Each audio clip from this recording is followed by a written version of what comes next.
a regularly scheduled committee meeting. We just extended our meeting from this past Tuesday. When we meet at our next regularly scheduled meeting, we will have an opportunity for the citizens to respond. And today they have an opportunity to hear the full presentations.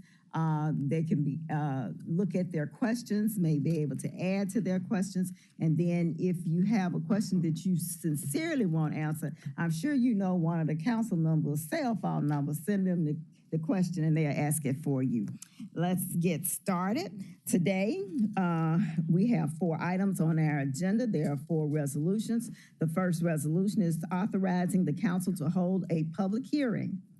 Listen to the wording correctly. This is a resolution authorizing the council to hold a public hearing at which it will convene as a rate-making board to consider the application of the MLG&W Board of Commissioners for rate increases and changes to the present electric rate tariff.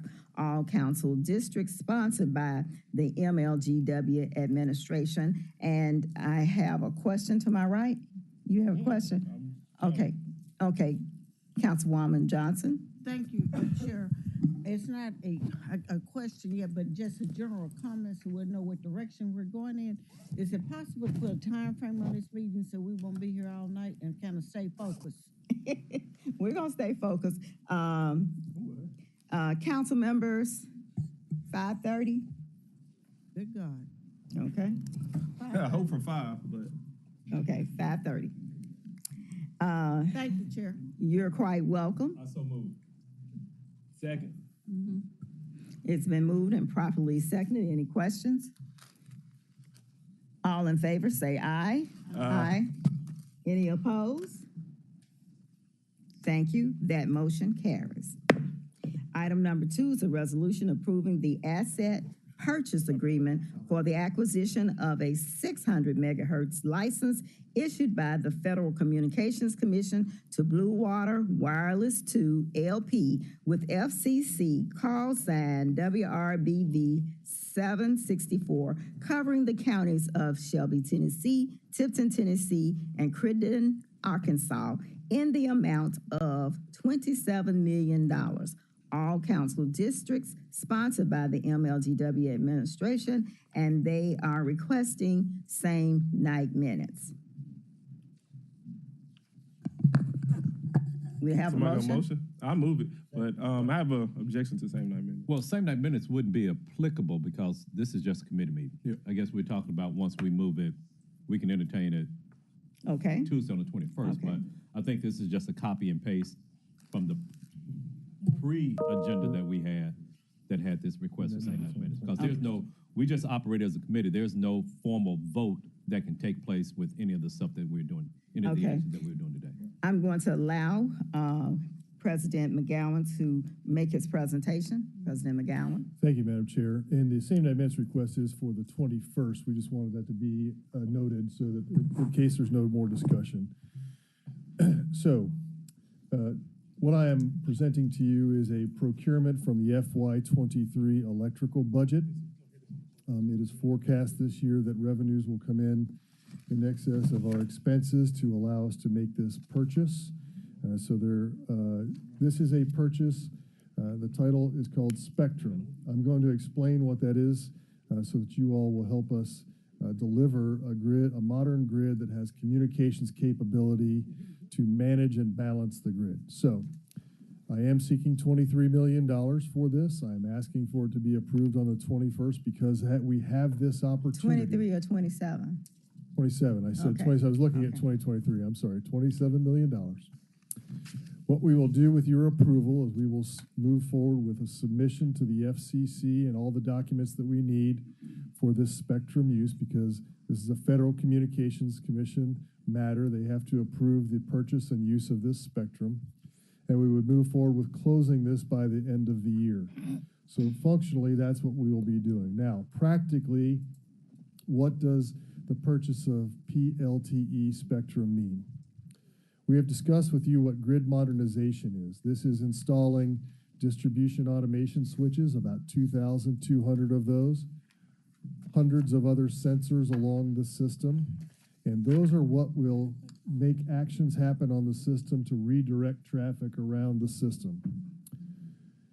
But they have to be commanded from somewhere, and that communication has to travel via some path to get to those switches. The RF spectrum is what carries the signal. So if I could use an example about what we're talking about. If you'll equate the switches that I'm putting into the electric distribution system to a garage door opener, the thing that actually opens your garage door and closes it.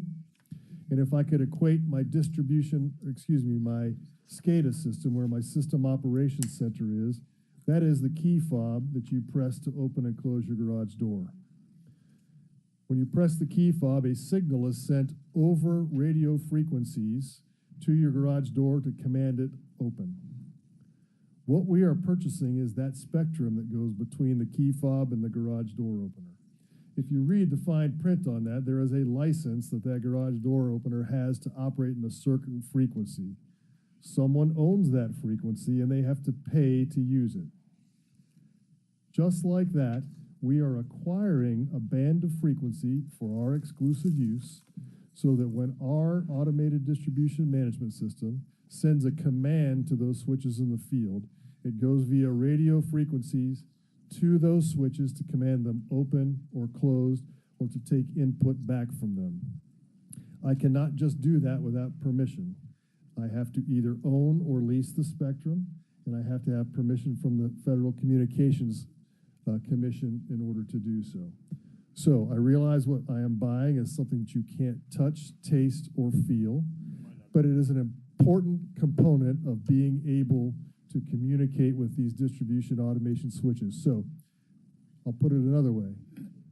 When Councilwoman Robinson wants to call Vice Chair Smiley, her phone works, his phone works, but unless somebody owns the spectrum across which that signal goes, that call will not go through because there is no spectrum to send that signal. That's what we are buying, is the capability to send that signal. Hopefully that explains in simple terms what we are doing, except across 750 square miles of Shelby County and for 3,000 switches in our system. This is the enabler of that modernized grid. It is for sale for $27 million. This opportunity does not come around very often because this is very precious in the space of cellular providers. It is a 600 megahertz spectrum. This is what's considered to be low band in the cellular spectrum, as opposed to 900, which is the high band. The 600 spectrum travels further and has better ability to penetrate through forest, trees, and buildings than does the high spectrum. And so it is the most suitable for a very large county like Shelby County, and it allows me to build less cellular towers so that I can communicate all across the community. So this is a critical part of an overall communication system. And when I presented the budget, the overall communication system is about $58 million.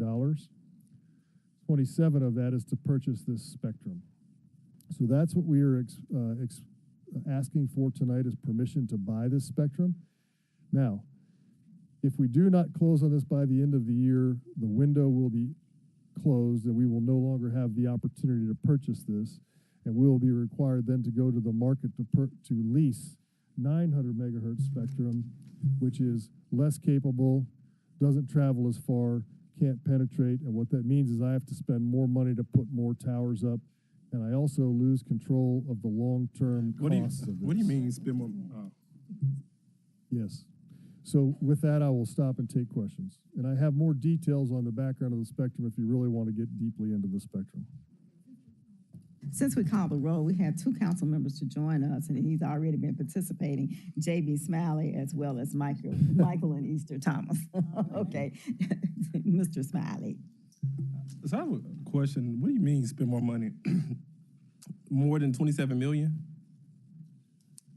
Okay, what did I say, spend more money? Because you're talking about if you do not purchase the $27 million spectrum thing, that you will end up leasing something and eventually spend more money. Are you talking about spending more than 27 million if you lease it? Let me be precise. There will be a cost to lease. I will lose. What's the cost? We don't have a bid on the cost to lease.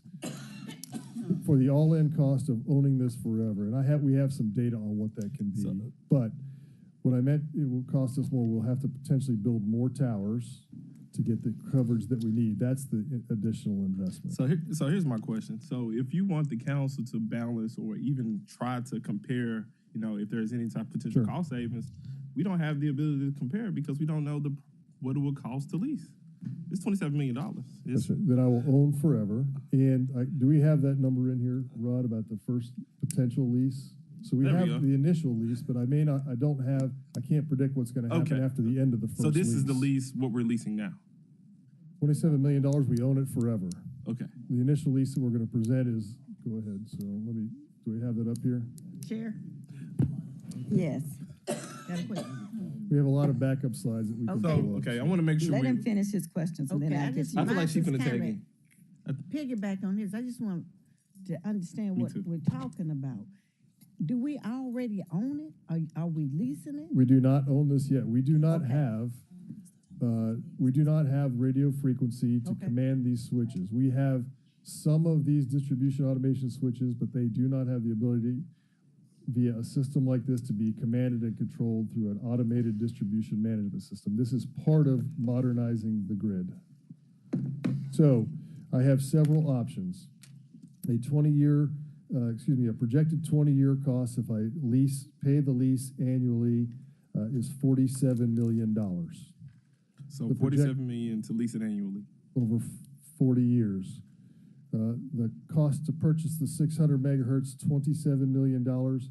And when you own it versus leasing it, this is like your house. It appreciates in value. At the end of that 40 years, it's projected to have a value of $88 million, which means there's a rate of return on the value of that system that you own, and you can now sell it to somebody else if you no longer need it. Go ahead. Okay, are you finished? I'm not sure my question is answered, but because what I'm trying to figure out is, what are we currently using? We are not Nothing. using anything. Okay, so what's being presented to us is just, let's buy this outright, and this is going to improve it. So again, the system that we have today to modernize the grid so that we can reduce the number of outages and increase the speed with which we recover from outages. We are proposing to put 2,200 distribution automation switches into the system.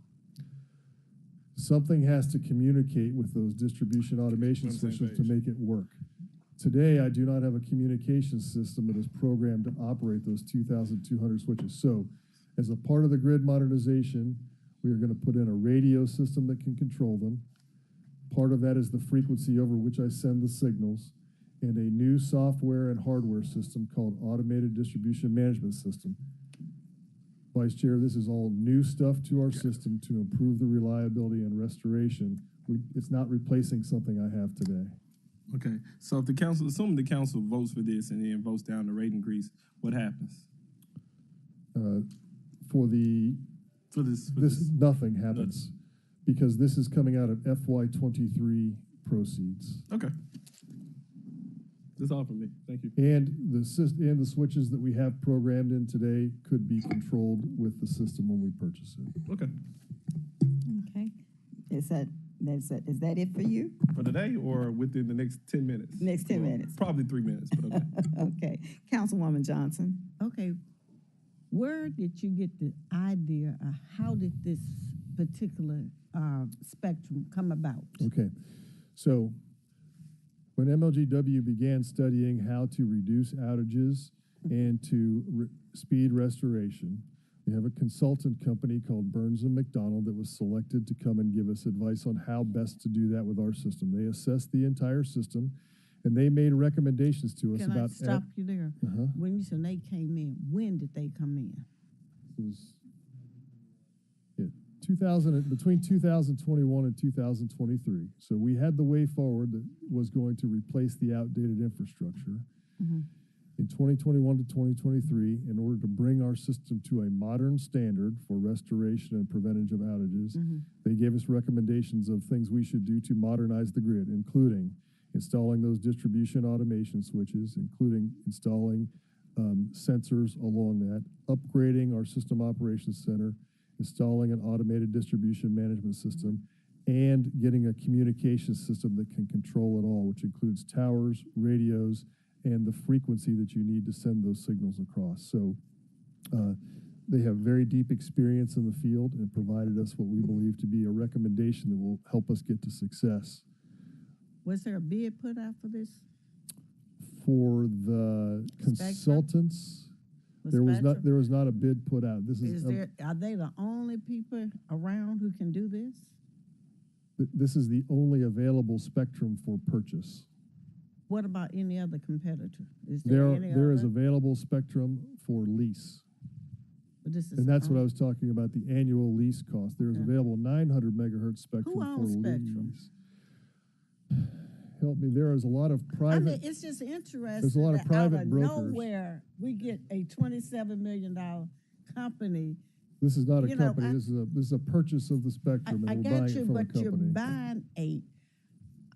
buying the spectrum is like a cell tower, a cell business thing, like the telephone lines work.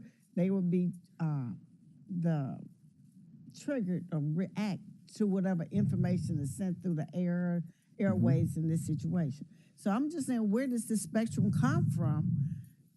And how do we get to 27 million? Who says 27 million is the correct value? Madam Chair, The- if the- I may. Help me. It's the negotiated price. What took place, colleagues, is that the FCC Okay. sold this spectrum Okay.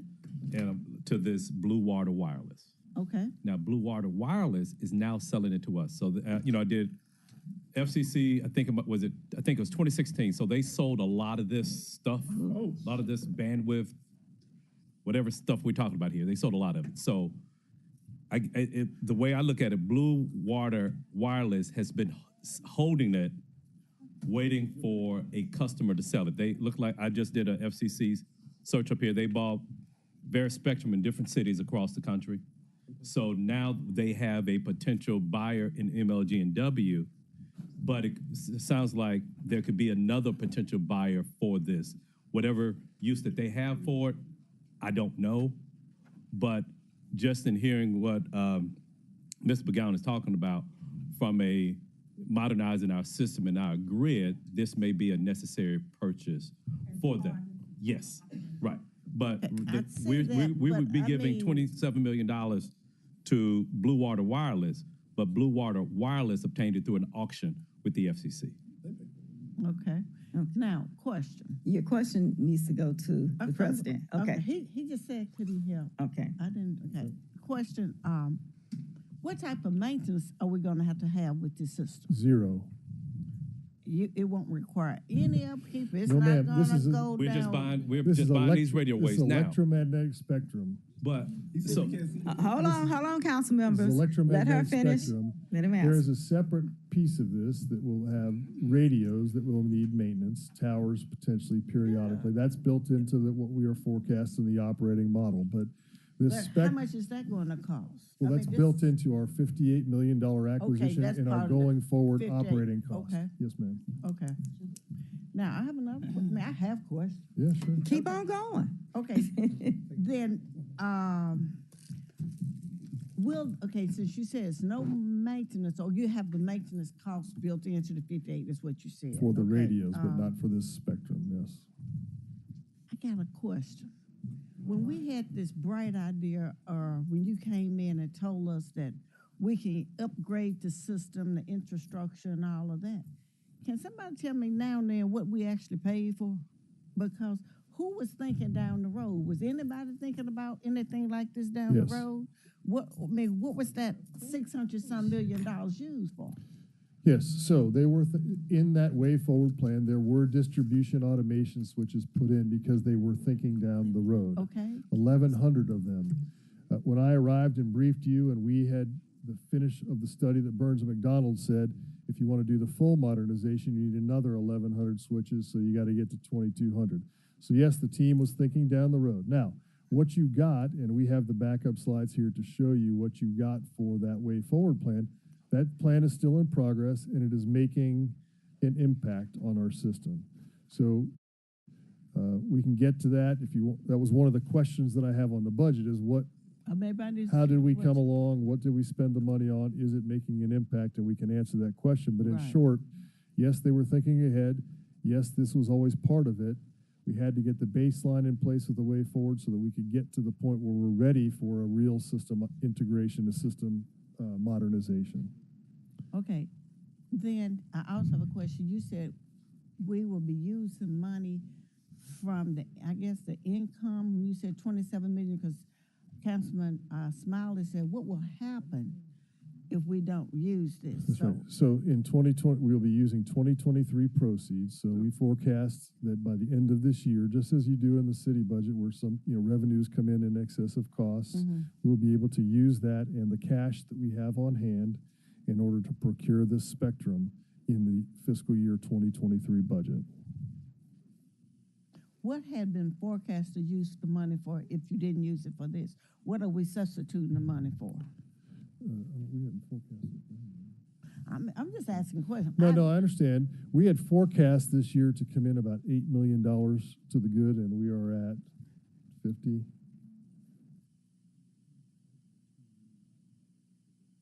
I'm sorry, yes. I'm sorry. Go ahead, Dana. So we had some funds budgeted for the distribution automation that this will in effect partially substitute for. We also have working capital that we can use to apply to the purchase. So we have the funds available from the electric division. I'm lost still. Maybe we need to move on and So, get me later. I guess what you're saying, part of the distribution automation budget, we have funds remaining in the distribution automation budget, which goes to the switches and can be used for this spectrum purchase. So there was some money budgeted in FY23, and there is cash, working capital on hand, cash on hand that How we can use to much? purchase that. So our total electric cash and investments as of the end of September, which is our latest closed month, is about $250 million. 250, you asking for 27 months? 27. 27 Right. is the but cost you of said this. so are you saying you got a balance of 250 million? Yes. Yes. You don't need enough money from us. You have to approve the appropriation of the money, and remember, the standard is that we have to have 45 days of working cash on hand. We can't go below that. And so, This is over 250,000. yeah. That's what I'm working on. Okay, I guess when you go through your budget presentation, you show exactly what happened to that 800 million and what money is coming in, because you got the additional 4% or 3.5%, 4%, whatever it worked up to. You know, people want to actually see what their money was actually being used for, because it seems as though you're just constantly increasing and they don't see any end results. So I wish you could break We'll show that you down. some of that, and then if you still have questions, we'll continue to do that. But, okay, we'll go from there, but Yes. but I understand the concept and how it works. Everything is going like that, from your self, Ring doorbells, everything is similar type of concept.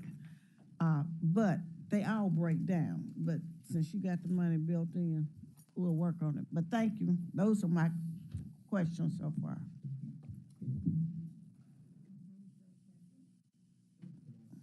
Okay.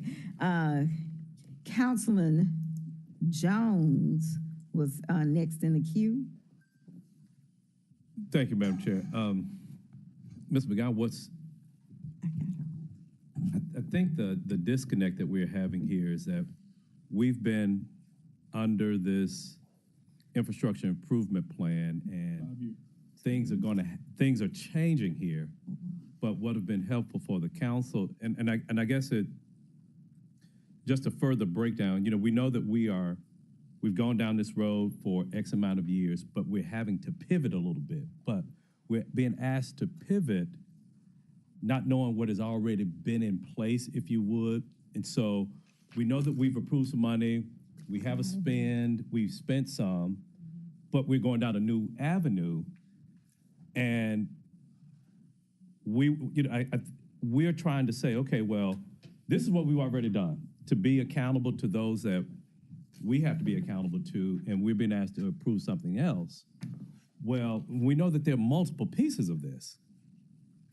And so it's almost like what would have been helpful for us is just a review of what we've done. And Sure. then all in one presentation, a review of what we've done, and now saying this is why we need to go in this different direction. So for me, when I was looking at the agenda and I see this $27 million purchase, I'm like, well, geez, where'd that come from? And so didn't know that it's part of this automation, this distribution automation part. And so having that, reminder, because you think about it, I just think about I was having lunch with a guy today and he said, well, I sent you this 3 weeks ago. And I'm like, dude, do you know how many emails we receive? And so for us to it's almost, we need to have a primer, especially when we're talking about something as major as this, based upon what because we know we've done something. We just don't readily recall, and now we're being asked to do something a little bit different, even though it may be a continuation of the overall plan. We just know that there are pieces we have questions about, and it just has us confused. Because when I saw 27 million, it seemed like it came out of nowhere, but having you explain it to us, okay, this is part of the distribution automation. But Mr. Jean said something, though, that sort of says to me, here was that pivot again, and we didn't get the background information. He said, this is a distribution automation that we'll substitute for. So when you said that, Mr. Jean, we were like, okay, well, we're going down this way, but we're substituting and we're going down this way, and I don't feel that we got that type of information with everything that's being brought before us. And so, and that's just based upon the 15, 20 minutes that we've been sitting here. Can I respond? Yes, please. Okay, so just to be clear, we are not moving any different direction. We are accelerating the pace at which we are moving in that direction. We are still moving towards grid modernization. When the way forward plan was put into place, 1,100 distribution automation switches were contemplated with the idea that we had to have a communication system that was capable of operating them. You already funded, and we have already put into place 419 of the distribution automation switches. That was briefed to you this summer. It was briefed to you this fall, and I had a plan to brief it in each of the last 2 council meetings when we did not have an MLG&W committee meeting. This is accelerating that distribution automation, adding 1,100 switches. This is now adding the communications part of that. So when Mr. Jean says distribution automation, per the note and what we talked about last time, is I didn't move forward aggressively on the installation of the rest of the distribution automation switches till I knew that I had the communication system approved so that I can get to the full 2,200. So I want to be clear, we are not moving in a different direction. Okay. We are accelerating, amplifying, and significantly improving what we had planned to do before. Now, I will tell you, the chart that I have presented right now is something I've presented before. In the funding that we had presented to you, we have done 15 of the 20 substation transformers, 61 of 60 planned substation circuit breakers. We are now, that slide's a little updated, we have replaced 3,200 of a planned 2,600 poles. And you'll see, I have this circled for underground cable. We've replaced 46 miles of underground cable out of a planned 74. At the end of this year, that will be above 70%. You see the distribution automation, and we talked yesterday about how behind we were on vegetation management. That's why we're accelerating. So I circled the underground cable because I wanted to give you an example of so what. Underground cable is often seen as if we underground, it's more reliable. It is, until it wears out. This is a reflection of underground cable faults. What that means is an outage on somebody who's served in the distribution system by underground wires. You'll see that from about 1994 on, it has been increasing in the number of faults that we have. This is why we decided to replace underground cable. Since 2020, you'll see when the Way Forward plan is put into place and we replaced 46 miles of underground cable, we have gone from an average of 120 outages a year, and that is down to now almost 90 a year, and we will continue to do that. There's 2 kinds of cable. That was the first kind. The second kind of cable was installed in the late 60s, early 70s, and you'll see here that starting in 2020, when we began replacing the underground cable, the number of faults have come down because we replaced 46 miles. You can continue to expect to see this. So I wanted to give you a real example of the investments that we're making. Here's the difference that it makes when we replace underground cable. To give you an assessment of the impact of this is tens of thousands of customers who have avoided an outage. Each of those would have been between 8 and 24 hours. So this is an avoided impact to customers, and this is a real data about the drop in the number of cable faults because of the way forward plan funding that you all put into place and approved and the work that we have completed to this point. Now, if we can go back to the plan reliability related project slide, Yes. just in looking at this, something that, and as I'm looking at it now, something that would have been very helpful is to add 2 columns. One of them is how much we budgeted for it, and then how much we've spent, because with this being a financial, none of us knows or can recall how much was dedicated to each one of these things. And, we know that it may have been, whether it's $250, $400 million, that may have been the proceeds for this. If we can see it aligned with each one of these steps, because we know that at the end of the day, we're talking about rate increases in dollars. That will go a long way. And looking at this, I see this, but this doesn't tell us anything about what we spent based upon how much we spent for substation transformers, how much we spent for the wood poles. If we know that when we originally approved this plan, and I'm just picking numbers out the air, that there was $17 million for wood poles. And we know that we need to continue doing that, and we've expended $14 million. But with this new plan, we need to spend another $10 million for wood poles. So looking at, we get it, but we're trying to, and we have a lot of pages here, but the best that we can, we're trying to encapsulate everything and have it as digestible as possible, because we can see all these things going up here, but we don't know. And at the end of the day, we're asking for more money, but we don't see them aligned with that.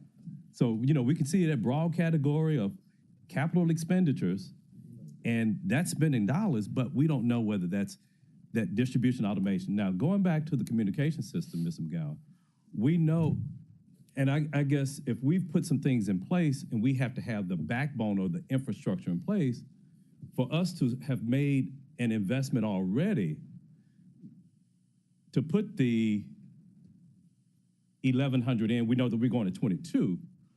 I guess I was under the assumption that the backbone was already there, already in place. So we've put that 11 in place. And, still keep in mind, you're dealing with 13 people that have absolutely no utility experience whatsoever.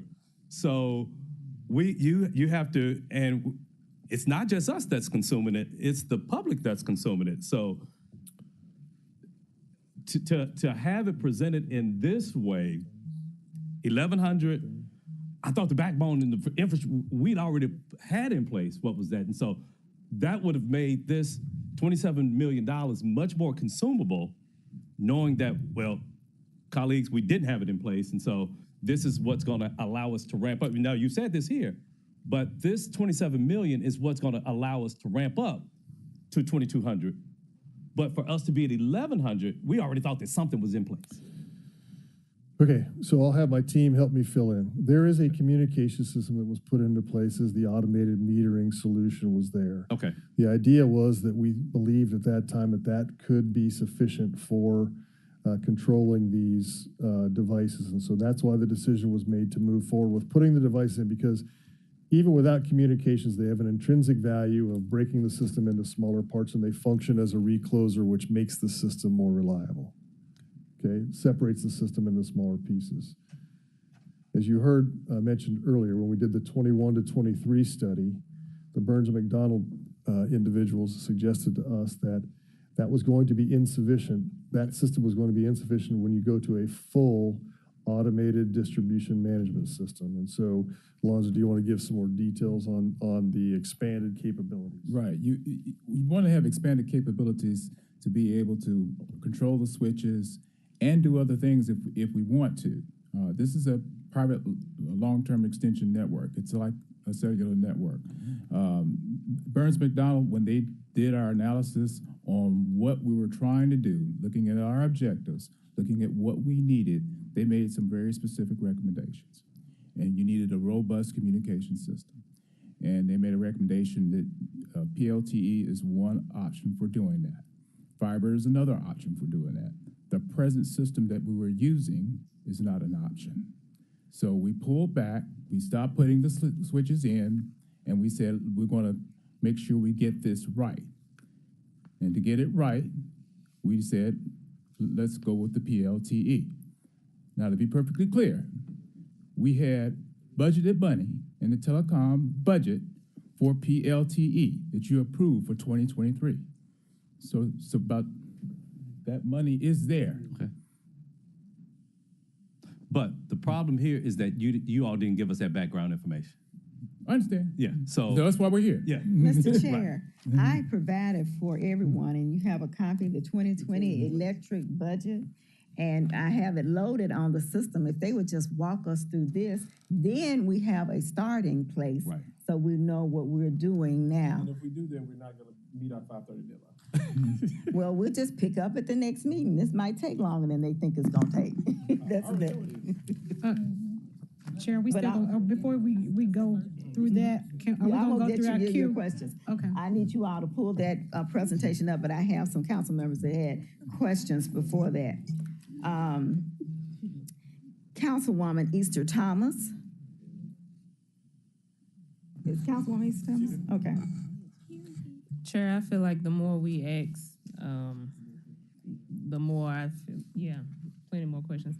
Because my questions are different than when Cheyenne started talking. But let's run it down. So as Chairman said, none of us are utility experts, and neither are our constituents.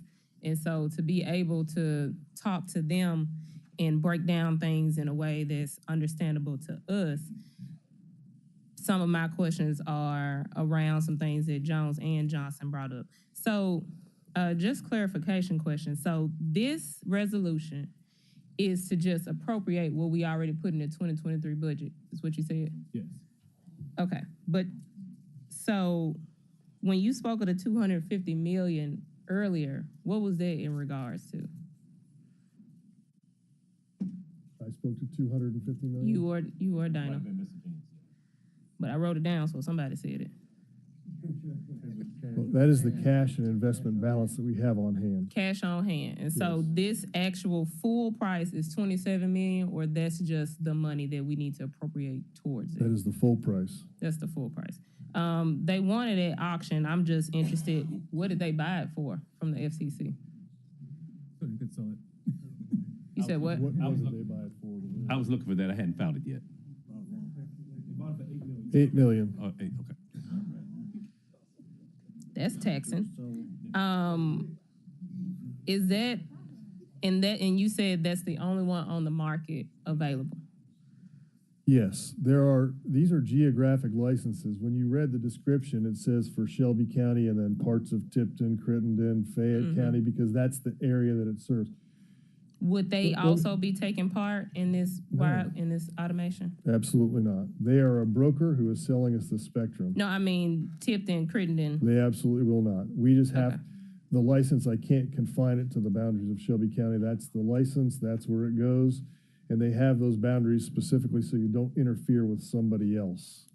Okay. So- Do they have them? Does who have them? The places mentioned. If there is a license for 600 megahertz in that area, it will not overlap with the areas we are. And when it mentions those counties, it just is across the border. It's incremental in there. So it's not the whole county. Okay, and you said something interesting. You said that the options for the control switches now and whatever else we needed later, a more robust communication system for automating those switches would either be the PLTE or fiber. Can you talk more about the fiber? So Because we've there, been talking about fiber all for a sure, while. there is the opportunity for fiber, and our team, again, Burns and McDonald looked at that, and for our community, it was decided that PLTE would be the best in order to be able to reach. It's a private LTE network, a cellular phone network, I'm sorry, so that's what PLTE stands for. So cellular phone network would be better because of the large service area we have, because of the density of tree canopy that we have, because of the far reaches that we have to go, the most reliable means of communication would be to do this cellular network because of the absence of fiber in all those areas and because of the heavy tree canopy that we have. So if we think about this conversation in the realms of the other conversation we've been having Then you would have about fiber, you would have 60% of our service area covered, but 33+% of our area would not be covered. if we were looking at using the fiber we were talking about in That the is previous correct, council because meetings it's only in to the cover city our limits of communication. Memphis, Tennessee. 33% of our customer base does not live in Memphis, Tennessee. Do you have a price for that 33% to be covered by fiber? Is it cheaper than the 27 for this whole system? No. Let's see, I'd have to do the math, but let's see. I see a lot of head shaking, Shelby but y'all County, brought it up. let's I put it didn't this bring it way. I'll do the math for you. Blue Suede is spending just under $800 million to do 310 square miles of the city of Memphis. Shelby County is 750 square miles, so that means there's another 400 plus square miles that needs to be done. So I'm imagining that it's not going to be cheaper than $27 million to do the rest of the county. Yeah. Yes. That's interesting. There's a reliability portion regarding fiber, particularly if you're putting it either underground or overhead. We have a tree canopy and trees come down and it affects the fiber. We need something that's going to be reliable. We also need something that's going to be flexible. So fiber's not reliable? It's reliable, Okay. but we're looking to get something that's pretty resilient, and it's less expensive. So it's I understand where we're going in discussion, the questions. I'm just, Yeah, it's good questions. yeah. But the PLTE network provides flexibility as well. Our system gets reconfigured often for various reasons, added load, additional circuits, whatever the case may be. So we move switches around. Well, if you get something that's fixed, like a fiber situation, you then have to install fiber to get the communications to that new location. Whereas if you got cellular, you plug and play. Okay, that part makes sense. Back to the 250 million. What is, even though it's not a part of this resolution, what is that being allocated towards? Is there a breakdown for the 250? This is, Dana, this is the cash on hand. So is that not, so we're not using any of that for any of the items we're talking about on the agenda today? I'm just asking because the number was thrown out, so I'm just asking clarification on what it means. The 250 million is basically our cash and investment balance. And we were proposing that the $27 million be come from that balance as opposed to debt issuance or something of that nature. Is there anything else being proposed that comes from that balance that that you're asking us to vote on? Well, ultimately, there's Today as- or as- next committee? pardon? Today or next committee? None. So next year, She's talking about the bill. it'll just be 250. I'm talking about anything. 250 minus the 27, and that's it. Yes.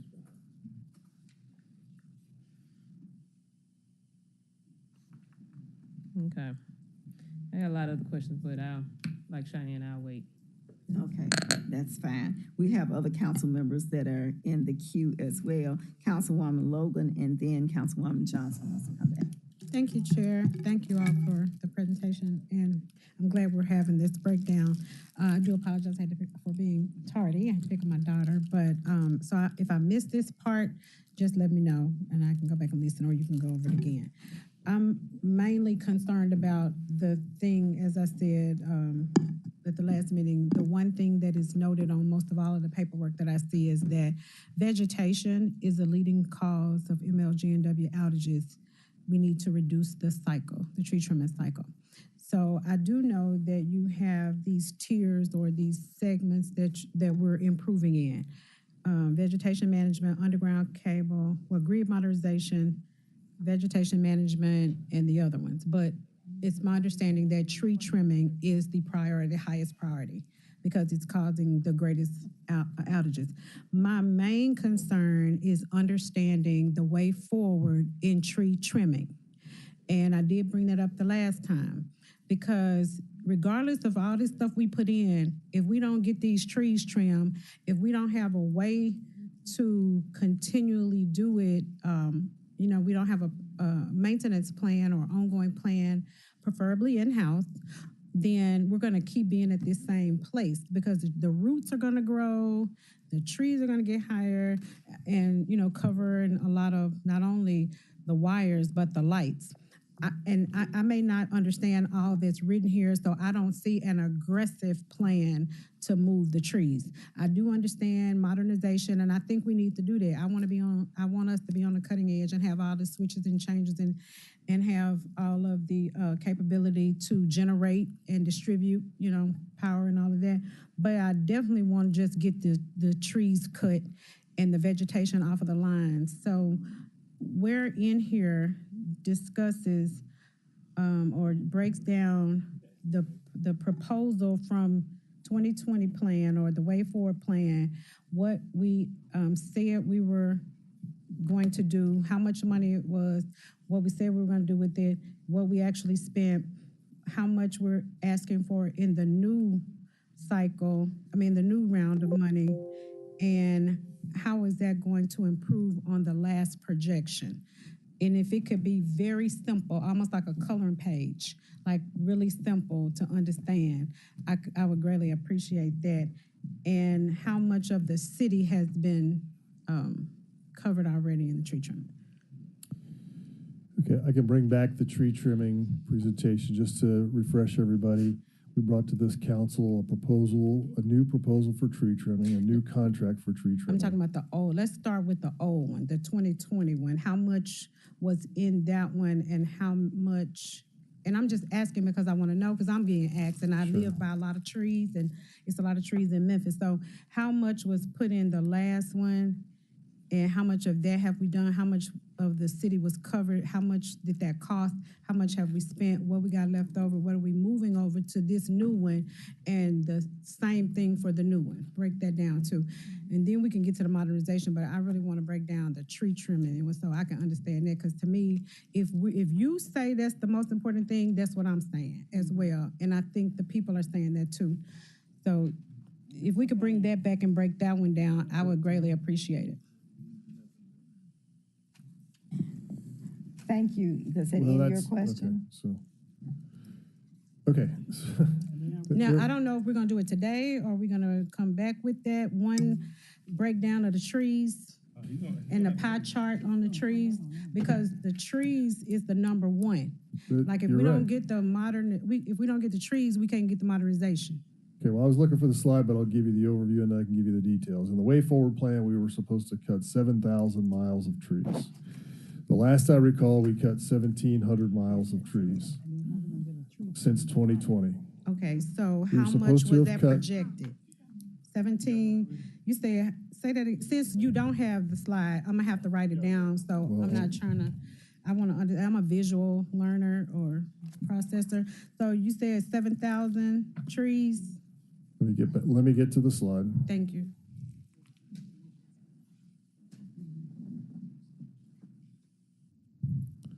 Not that fast on the clicking here. So President McGowan, I provided the council members with the 2020 plan, which was the way forward plan. Right. We just need a bridge between the two. This is what you said you were going to do. Right. In 2023 and 2024 are already here. And it says 0. Now we're saying we're adding money to it. We just need to know how this chart, and we add a new chart to it, how do they compare? That's what we want to know. How do we get where we are? And we can't see it in this presentation. We just see in new information to us. Chairwoman, I'm sorry. On page 19, there is a, I don't know. Way forward plan? The 2021, Way forward plan. the way forward plan. Now, I'm on the reliability page. If there's another page to talk about tree trimming, I don't know, but it talked about that. If it could break it down and then show the monies that was spent, how much left, kind of like this, but include all the other aspects, that would help on the tree trimming part.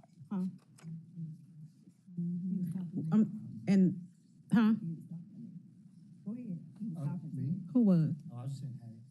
Hey. Oh, okay. Yeah. When you say bring it back, I'm asking that it come back, including that information, because if it comes back without the information, we'll have to just start over again. Okay, thank you. Well, I will do that. I've pulled up this slide in the presentation we have today. The 5-year target, it's on the slide, was 7,000 miles of trees, 7,000 miles of right-of-way cut. As of the end of August, and we can update this for you, it was 1,878 miles, and we had spent $28 million of the programmed 5-year, $100 million-ish on the tree trimming. When we canceled the last contract, after I saw the data for the last 3 years, it said they were behind. We issued a new contract for the 3 contractors to get 1,450 miles of trees cut per year. That is a very aggressive schedule, and it gets us on a 3-year cycle. So at the end of August, that's the very last day, that's the last time that the previous contractor was working for us cutting trees. He had accomplished through the end of August 2023, so about 3.5 years into the 5-year plan, had cut 1,878 miles, only 26%, when he should have been nearly 66% or 70% complete. We recently approved in the fall a plan for new tree trimming contractors to come in to cut 1,400 miles a year. That was not part of this. That was approved previously under a separate action with you all. And they are cutting trees today. They had through, well, maybe not now, but they were cutting trees today. There's 90 crews doing that work, and they are on pace to complete 1,400 miles of tree trimming this year. Okay. On page 14, on 19, and so what you just shared, that's what we're doing moving forward, right? Or you saying after you changed moving everything, forward. now moving forward? But so if you could just, on here it says 45 miles of overhead lines. Is that different from the No. 7,000? Is this the vegetation? That is vegetation management. The reason that it says 7,000 miles was because we're trying to cut 1,450 per year. It was a 5-year plan. So that's roughly 7,000 miles over 5 years. Okay, and I'll just wait to see it in the breakdown in writing so I can understand it. Thank you, Chair. Okay, thank you. We now have Councilwoman Johnson. Thank you. First, I think Chair definitely has said what needs to be done. We need to go back to that original plan, and I guess we still have the same categories that you're working from that's Yes. on the board, and tell us exactly how those categories are changing and how much dollar amount for each one of those categories and going forward. Now, here's some of the questions that hit me. Who advised Memphis Light Gas and Water or what had to be taking place when you came in with your initial request? The first one, which we, the 20 plan. Yeah. Huh? Who? There's two organizations. HDR. Baker Tilly did some work on the efficiency, and HDR did the engineering study that told us what we needed to do. And then since that time, you changed to another consultant. We put that plan into place, and then we asked Burns and McDonald to give us advice on how to move to a fully modernized grid. Okay. I don't know that. I just find it interesting that they weren't projecting better what we needed back then versus where we are today. Now, that's my comments, just got me going. My other question is, if we don't add the additional,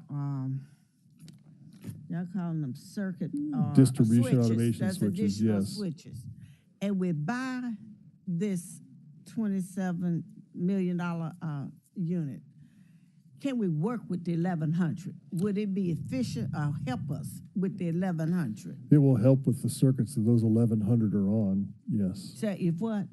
Yes, for the circuits that those are installed on, yes. So it will Okay. control the 1100 switches. We will have a system that will allow us to do that. Okay, so that's why I think we need to piecemeal this to see what we really think we can work with, because that may be feasible. And then add the other switches later, depending on what kind of cost factor we're looking at in that time frame. But we need to be able to show to the community that $800 million was actually put to work and how effective it was to make it happen. We definitely need to show that before we agree to anything. I will do it. And again, I just want to remind you, this is the kind of data that we will show. This is part of that work put into place. Some of that $800 million went to replace these underground cables.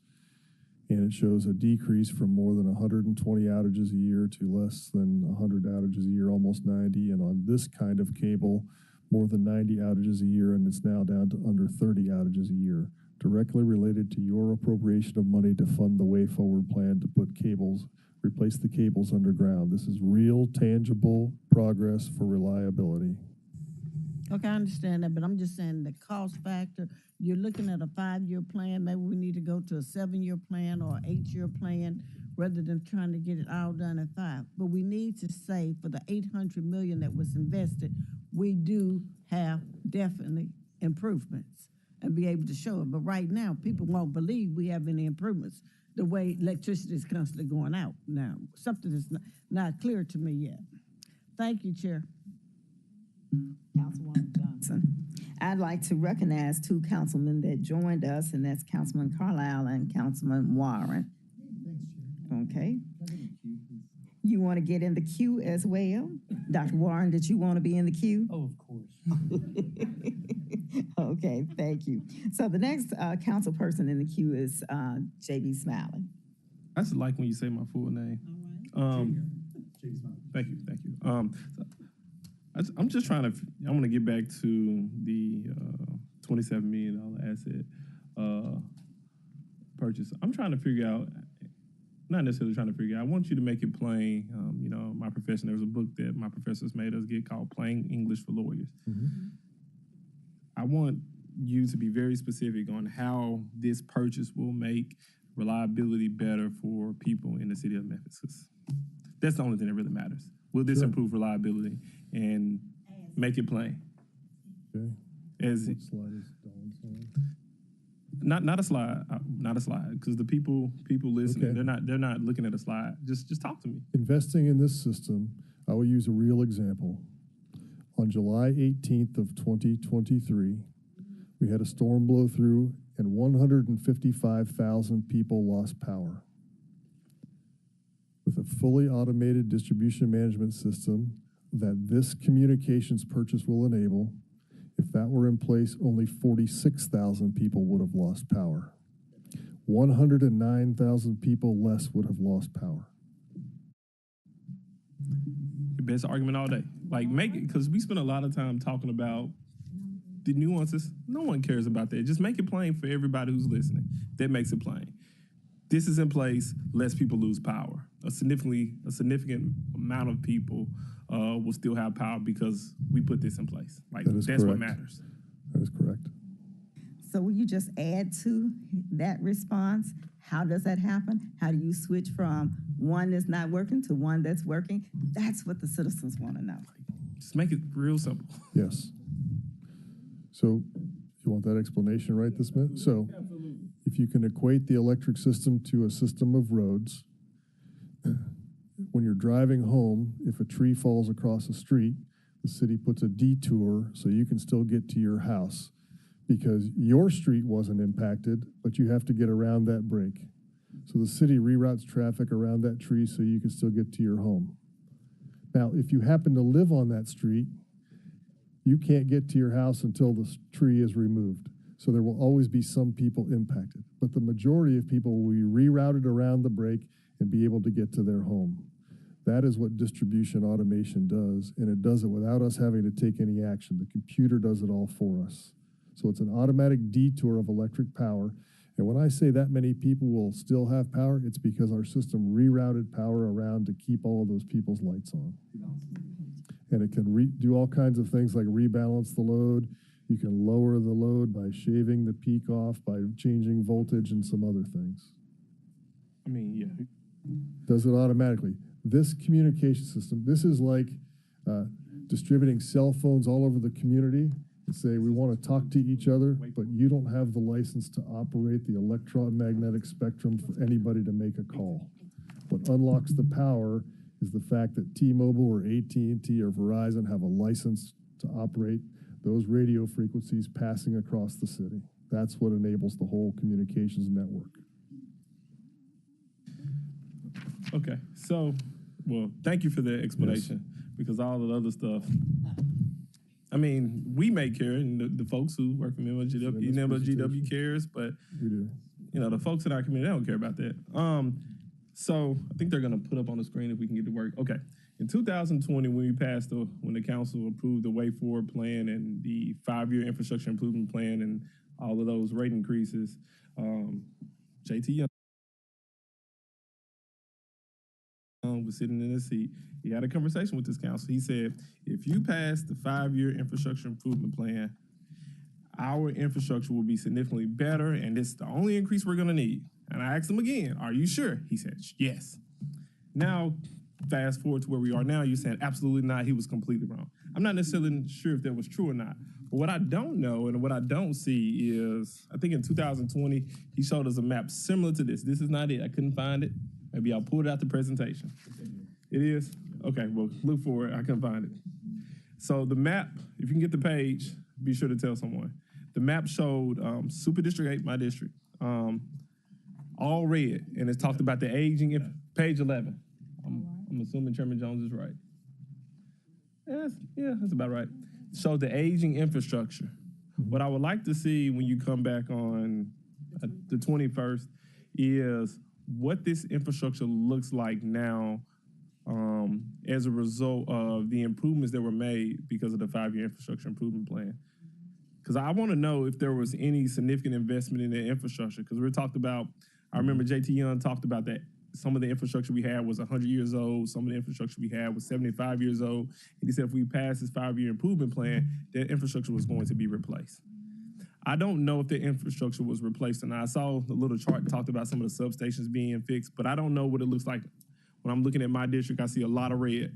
I see Fraser red. I see South Memphis red. I see a lot of red, and I see a lot of green and yellow. And in Super 9, I see green and yellow in downtown Memphis. But I don't see any green or yellow in Whitehaven. I don't see any green and yellow in Raleigh, Fraser, or any other community. So my concern is, what are we doing with the money? And that's one thing. So I would like to see that. And I got several questions from MCAP, and I'm going to read one because I think it's a really good question. And it's about replacing and modernizing the grid. And I want you to answer this question, if you can. If you cannot, take it and then come back at the next council meeting. Can MLG&W walk us through its modernization process by showing us a breakdown of what communities will get improvements and updates and in what order?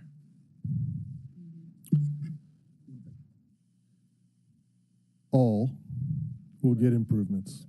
Now, as I presented to this council, we have a slide that is different to this, and I will bring it back. Because we have to make improvements all over the system, those distribution automation systems will go everywhere, our sensors will go everywhere. I brought to you a plan that said we will focus on neighborhoods to replace outdated infrastructure, which was something that we had talked about. I looked at the reliability data, and we chose Sherwood Forest and Orange Mound, and then Castalia Heights is the next one. We have a very specific plan there that will replace thousands of transformers, hundreds of fuse taps, and the substations around there. Also, vegetation management, we have progress on that I can show you. I will show you the assessment of the circuits and the design and the rebuild of those circuits. So we are, in addition to making changes all over the system, we have a very specific and focused improvement plan for that neighborhood that calls for the replacement of poles. I believe it was 2,000 poles, something, or I can't know, maybe it's 600 poles, we replaced 400. I'll get you the exact numbers. But, so we're doing both and improvements all over and focusing on the areas that have the worst reliability in our entire system, so we can work it from both ends. Now, to your comment about the reliability, we will absolutely get you all of the improvements to the infrastructure. But I will also remind us that the predicate is what Ms. Logan said. The number one cause of outages is trees. So- We are behind in tree trimming, and that's why we fired those tree trimmers and got new ones on Did we get the our money job. back? No. We only paid them for what they Okay. cut. Okay, up to, okay. They cut, we pay. I don't Okay. pay in advance. So yes, I can do that, but we will show you what our plan is to go neighborhood by neighborhood. And I will show you, that improvements will be happening all over the community, all over our service territory. So I just want to so when you come back before this body, you're gonna have an updated version of this. I So will this look is and see, yeah. 2020. So I'm assuming we're gonna have an updated version of what 18, not 11, 18, which is the aging infrastructure.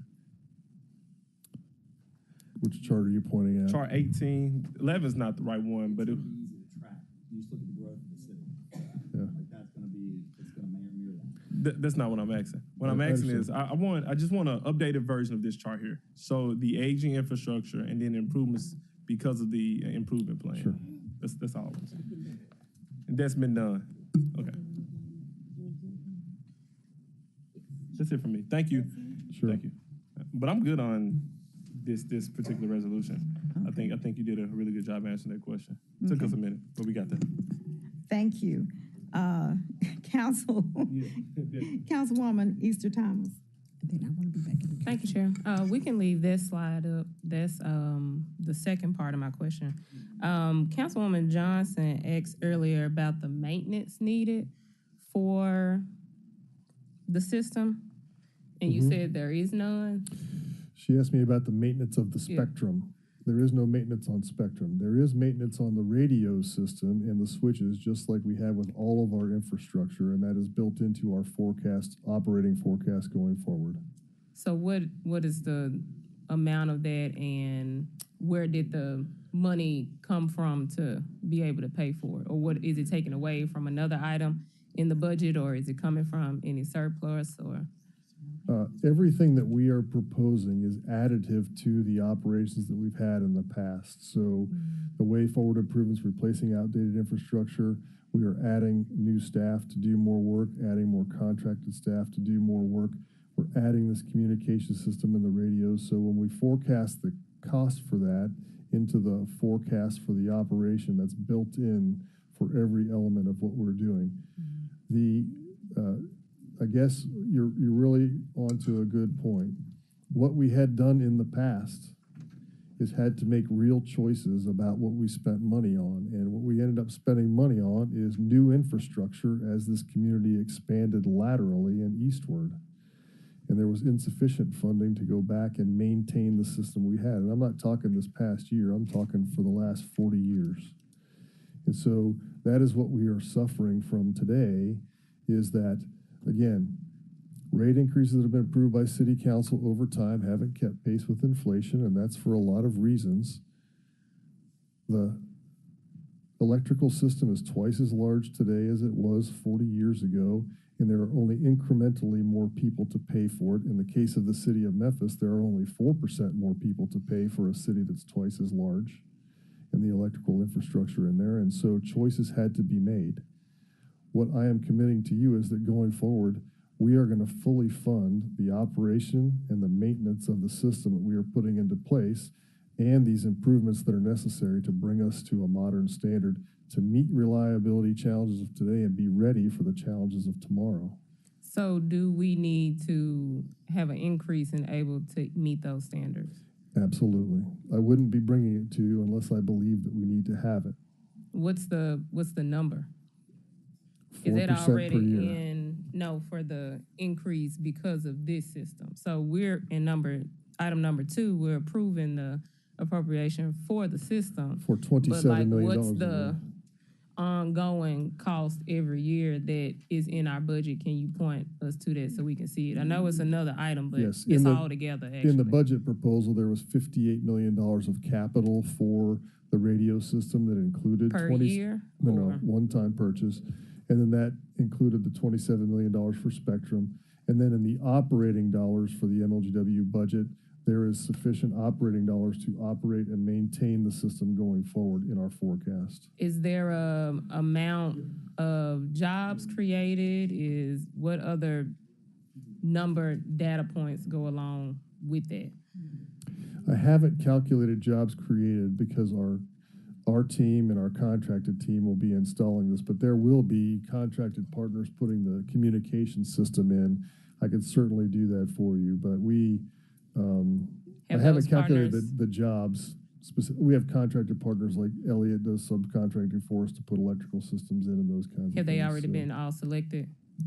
No, for some of these, we'll have to bid out in the future for the construction. So absolutely, there will be opportunities.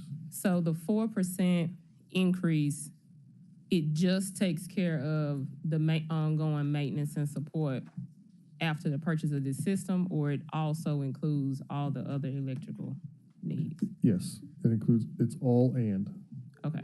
So, and you may have answered this before, but as far as this slide goes, for the percent complete, for us to get to 100, and we already met 100 on one of them, for us to get to 100 for all of them,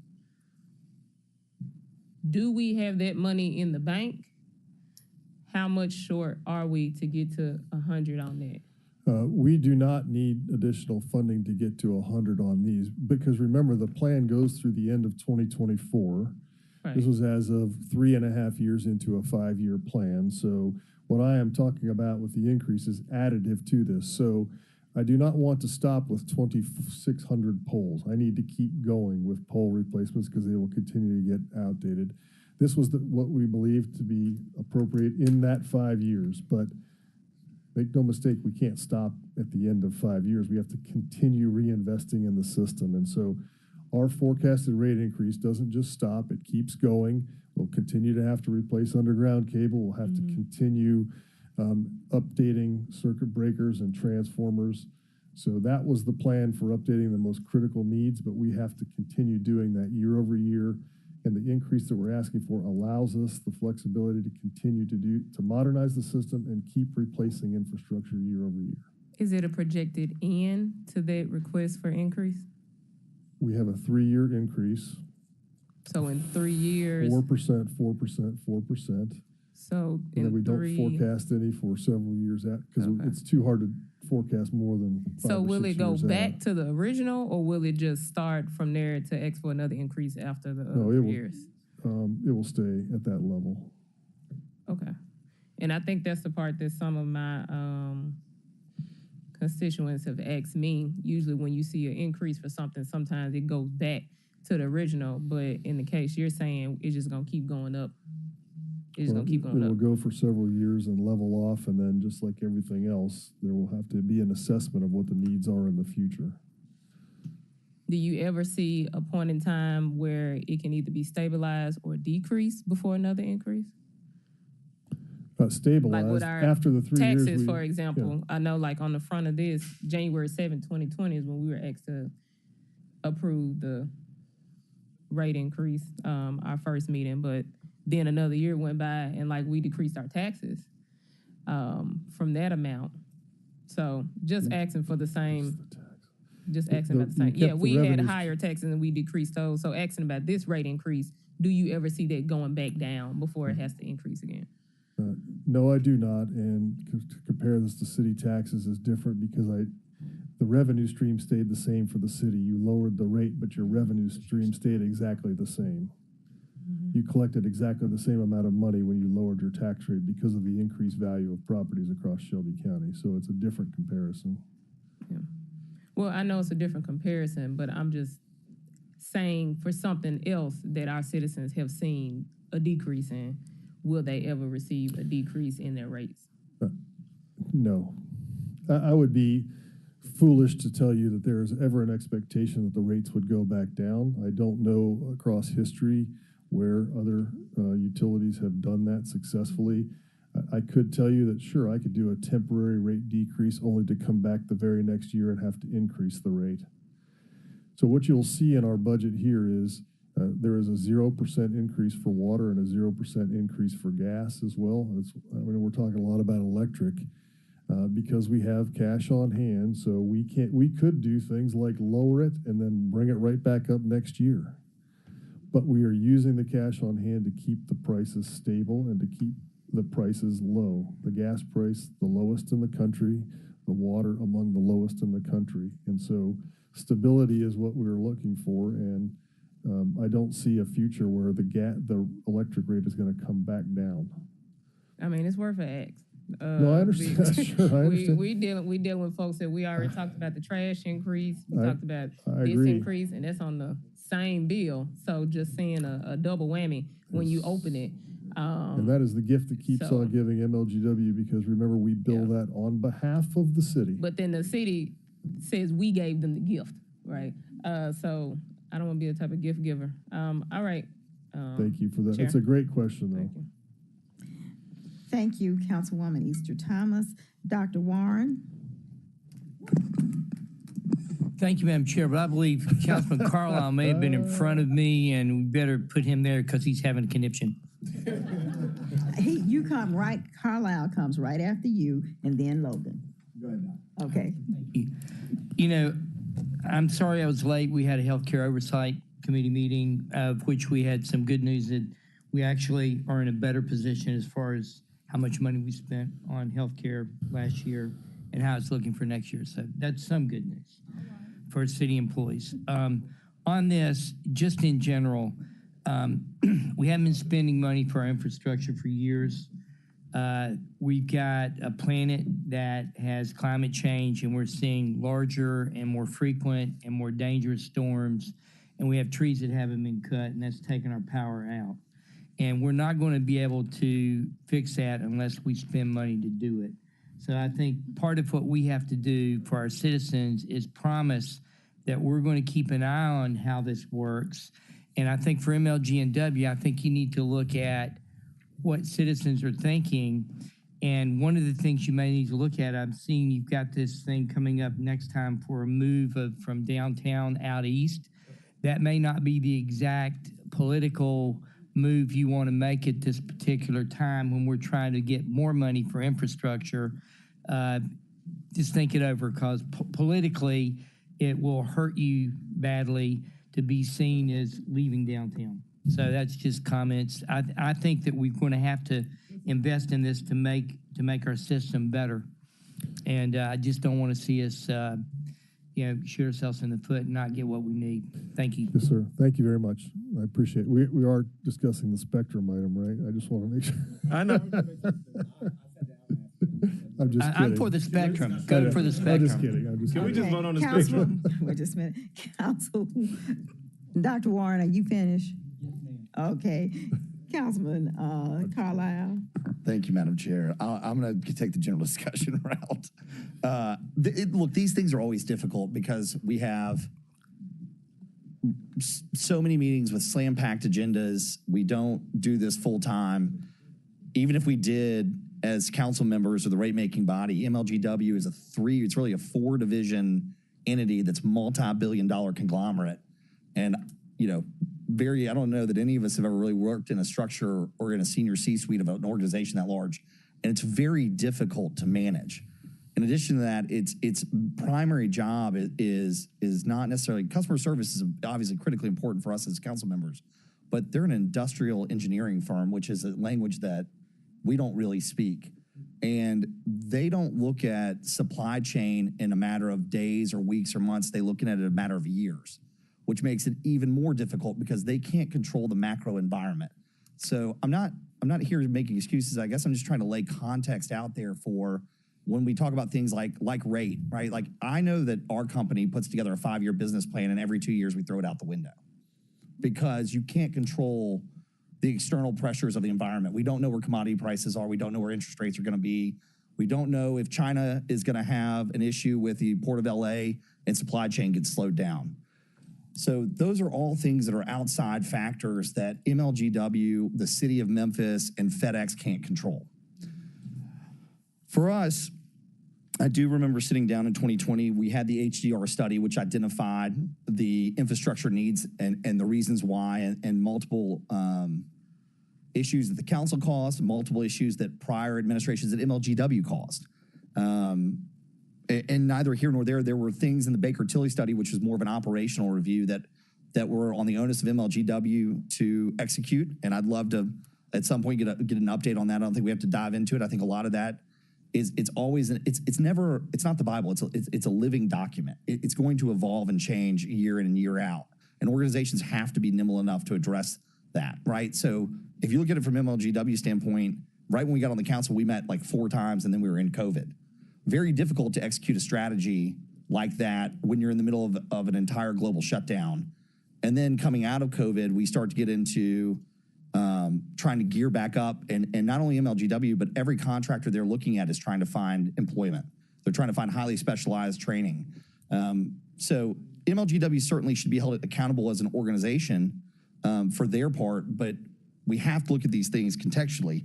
Now, others may disagree with me. One of the things that I think, and I hate to use this word, was a little bit of a distraction, even if the process may not have been as transparent and as fair as it needed to be to get to the answer, but JT Young gets in here and he's going to implement the 5-year way forward plan. And the next thing I know, we're off in a generational IRV, RFP process that sucked an incredible amount of time. And think about how busy your daily schedules are.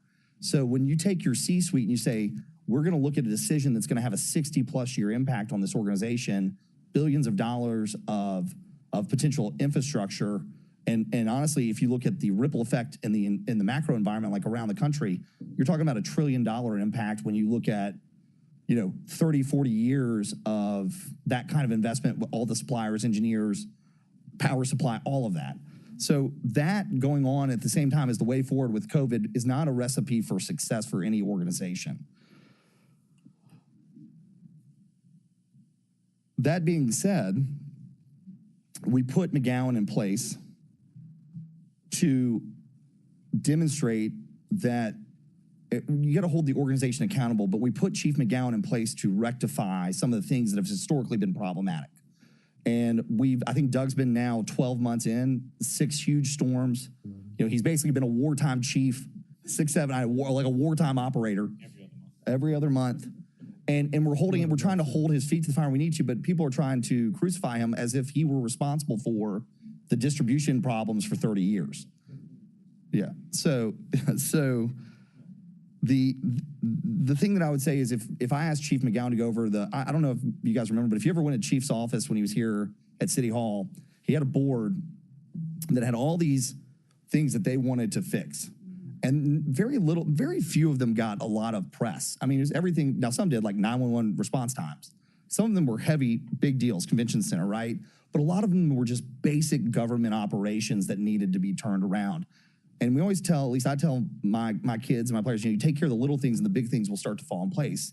That's what we've put Chief McGowan, President McGowan at MLG&W to do, to start turning around those little things. Now, this request and these series of requests are massive. Make no mistake, all your questions are reasonable and they're inquisitive and they're important. But I think we have to extend Chief McGowan some latitude to make the plays that we've asked him to make on behalf of ratepayers. Granted, it is expensive. I'm not going to say it's not. But I hear Councilwoman Johnson say, should you make it an 8-year or a 10-year plan?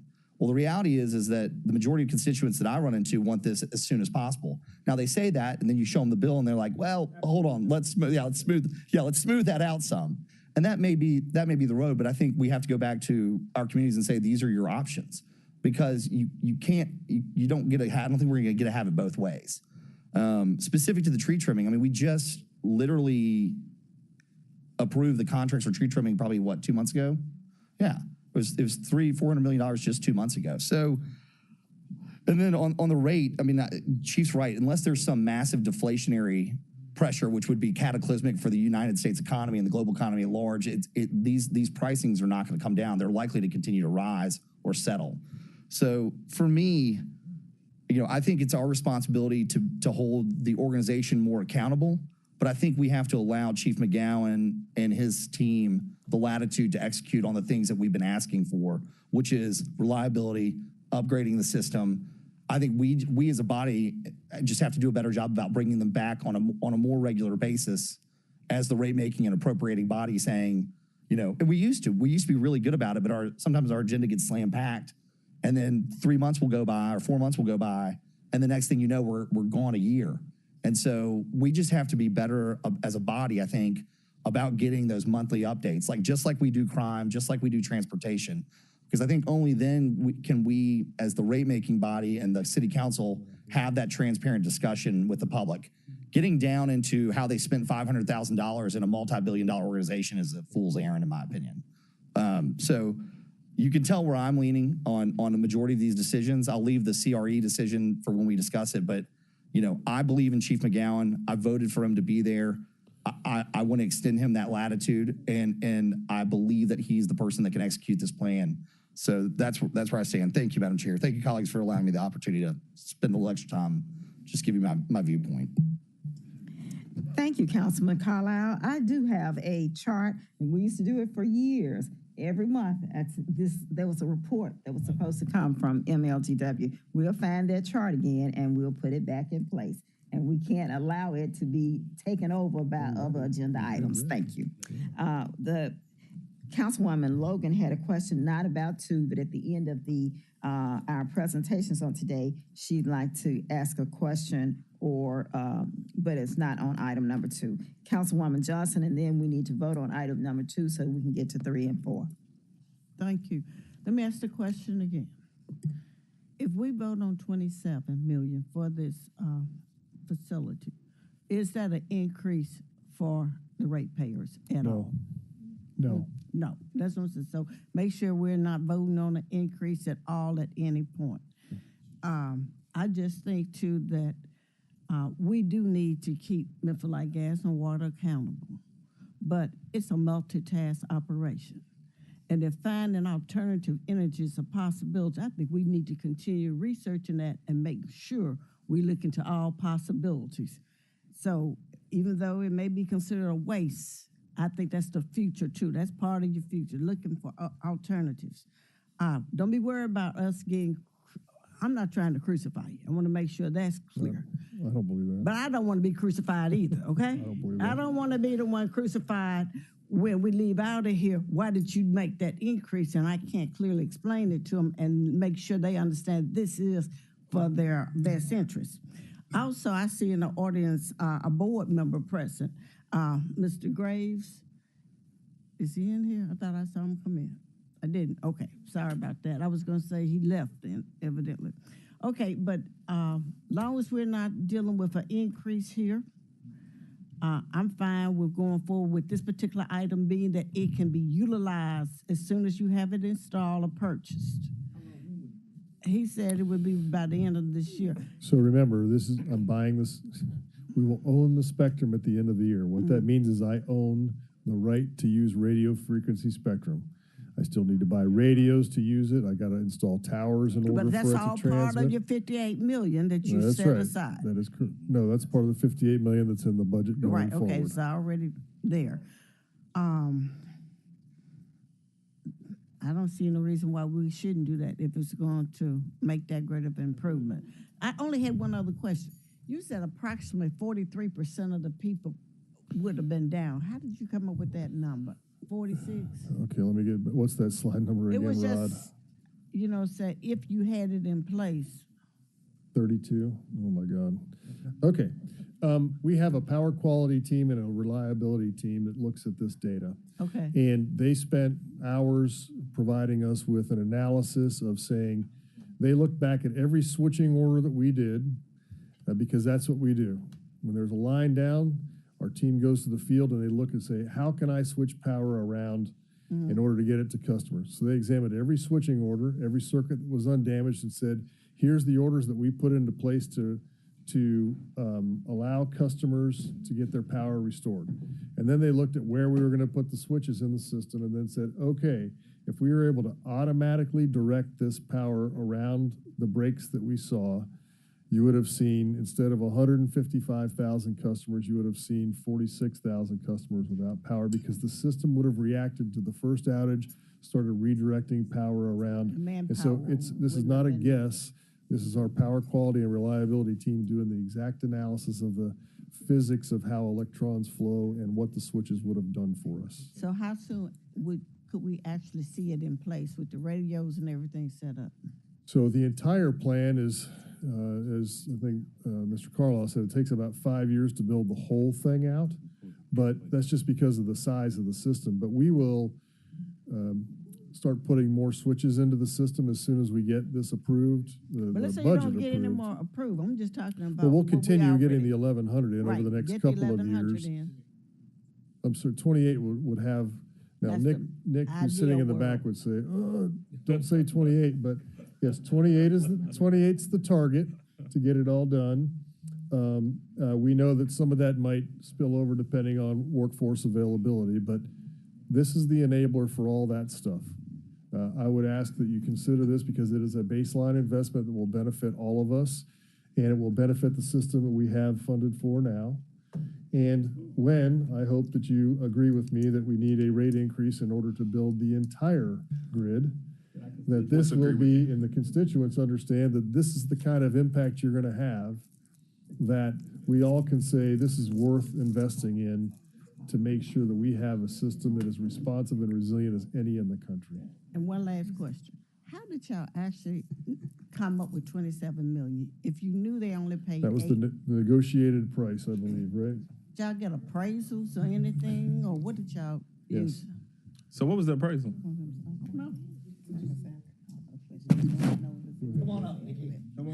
Okay, we can't spend much more time. You all said you wanted to leave at 5:30. I'm going to Just to be move that to clear. 5:45 now. MLG&W has no time limit. Yeah, actually, we checked through Burns and Mac and also other sales around the country for this type spectrum. You need to call your name. Oh, I'm sorry, Nick Newman, 3050 Ward Road, Millington, Tennessee. We checked with other sales around the country and what spectrum cost and compared that, plus Burns and Mac gave us an analysis of what this spectrum would cost to come up with that amount. Asking price. 28 million. And That's I what that asked, the question was an appraisal done? No. So it was not an appraisal done on the property? This is not a It's property. not property. You It's can't property. appraise. It's the It's nothing- concept, the Compare- service, You the can't product. It's So still an what- essentially what I you will would say- do, Okay, let the president please answer that Okay. question. There is not an appraisal process, Right. but comparables were done for other Yeah, but comparisons. it was of- not done by an official certified appraisal that was coming here and said, No. this is the best value for this particular type of service. Ms. Johnson, So- it's not a service. It's out there. So you It's a have rate, you have one asset out there. again, you have to get it You look at evaluated. in real estate terms, you look at the comparables. So if you look at if you look at the Anybody, next no offense, no. I'm back to, anybody can look at comparables and make a judgment, but we did not have anyone to come in here who's an expert. So I'm just saying, you did your in-house study and made Well, your best guess on So it. No, we Ms. had Johnson, Burns you and can look- McDonald, who is an expert in the Right. field, You and can said go this to is a Austin, fair Texas, price. and so is it population based? If you look at the spectrum for Austin, and like I said, it's a list of different things on there, and there's no overlay or separate spectrum for Memphis, Tennessee that we can buy from. There's only one, and so if they are the buyer. I mean, they are the seller. We are the market, and we just have to pay what there may have been a negotiated price for it. But we can't go to Nashville and get theirs or Birmingham and get theirs. It's the one it's like a cloud over Memphis, and we want to buy that cloud that's over Memphis. We can't go either we get it and pay the price that they want for it. Now, granted, I wish I would have had $8 million to go out there and sit on it for 7 or 8 years. But it's a little bit different concept. Okay. Councilwoman Swearingen, you're quite welcome. Councilwoman Swearingen, Washington. Thank you, Chair. I would like to call for the question, please. Okay. Item number 2 has been moved by Councilman Smiley, seconded by Council. Okay, go ahead.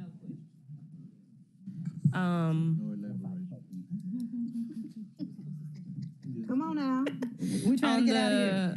Hold on, y'all. On this MCAP sheet, the question that I think is important, it says, is MLG&W exploring or applying for funding options available via the Inflation Reduction Act? from President Biden Yes, to assist in replacing infrastructure? yes. Okay. That's hopeful. So I just wanted to X that out there. Thank Okay. you. Thank you. Item number 2 has been moved and seconded. Councilman Smiley moved it. Councilman Jones seconded. All in favor, say aye. Any opposed? That motion carries.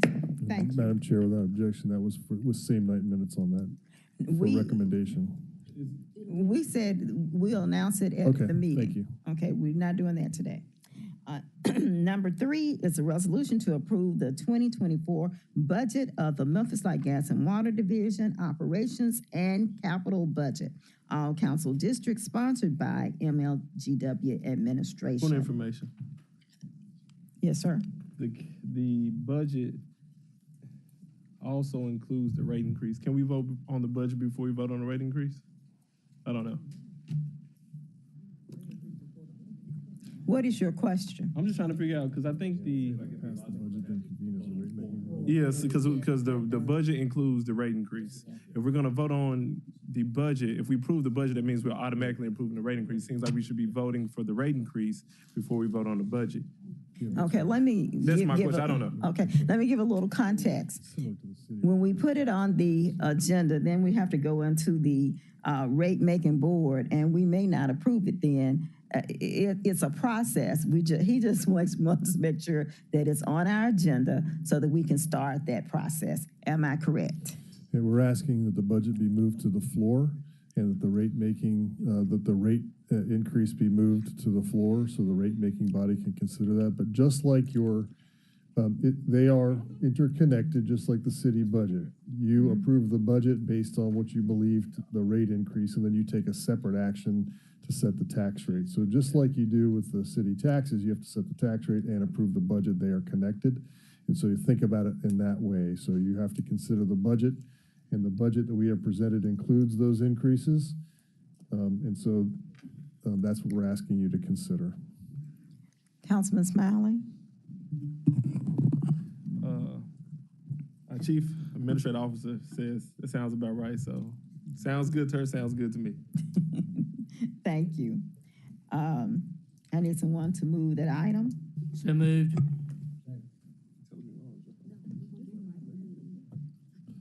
I think it was 3. That's item number 3, The correct, budget. Madam Chair? That's correct. Okay.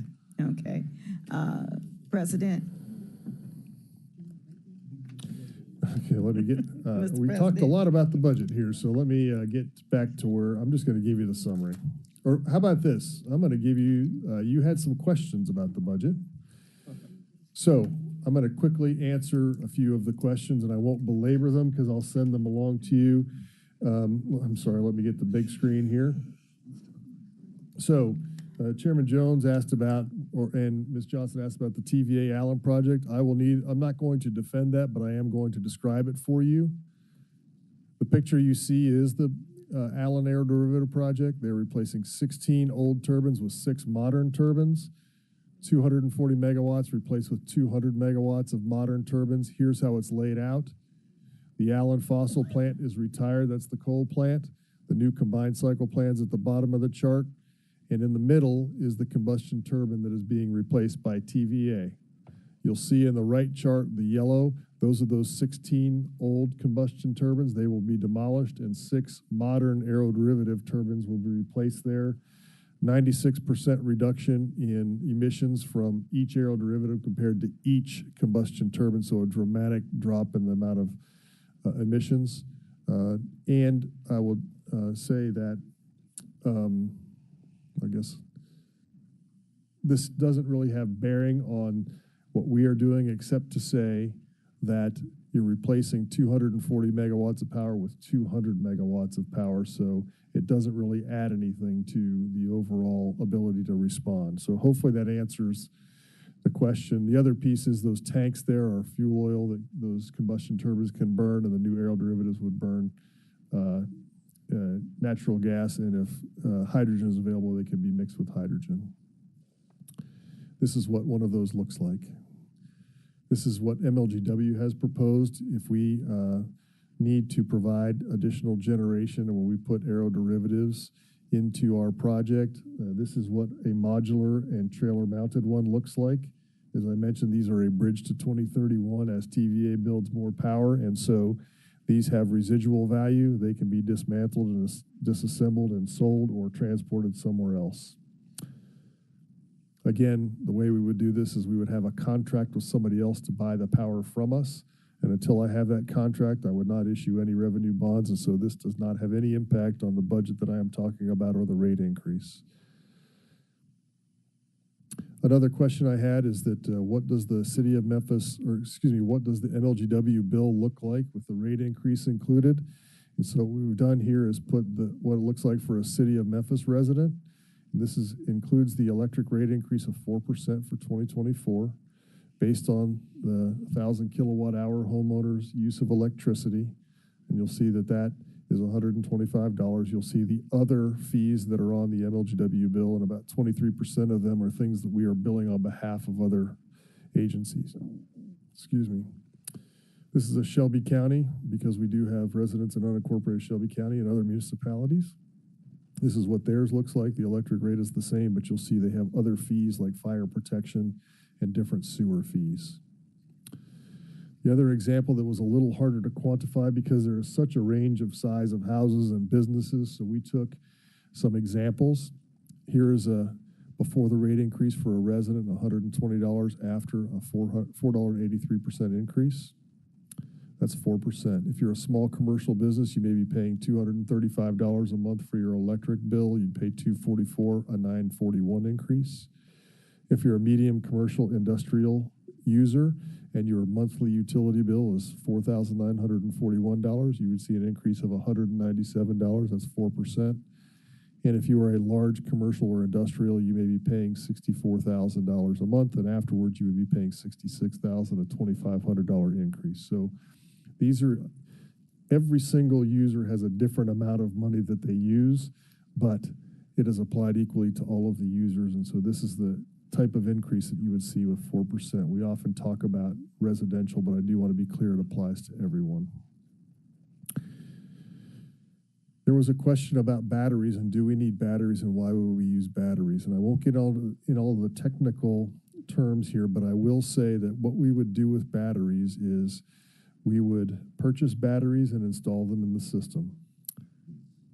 We would charge batteries with electricity that's available to us overnight at a low price, and we would discharge it. If you look at the chart on the right, in the lower right, we would discharge the electricity from those batteries in the late afternoon, summer afternoons when our electric peak is at the highest, and when the price we pay for power from TVA is the highest. And what that allows us to do is to pay, the difference in those two prices allows us to pay for the batteries. And you'll see as an example up there, it's about a 14-year payback, just about a 15-year payback for the batteries. And then the present value of that savings to our customers is $6.4 million in savings. So batteries add to your resilience. They also add ability for us to add additional economic development prospects. And they are essentially a good investment irrespective of any other challenges you have, especially as we go forward. They add a lot of value to your system. We do not have battery storage today. Yeah. So, Rod, does this include all of the tax credit forecast?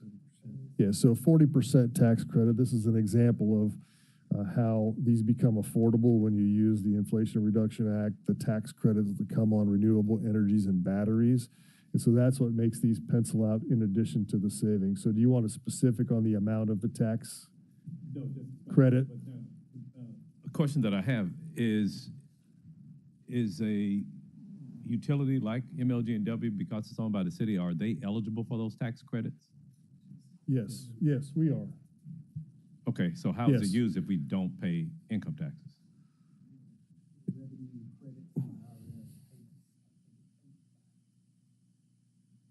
Oh, we get payments back. So let me get some order here.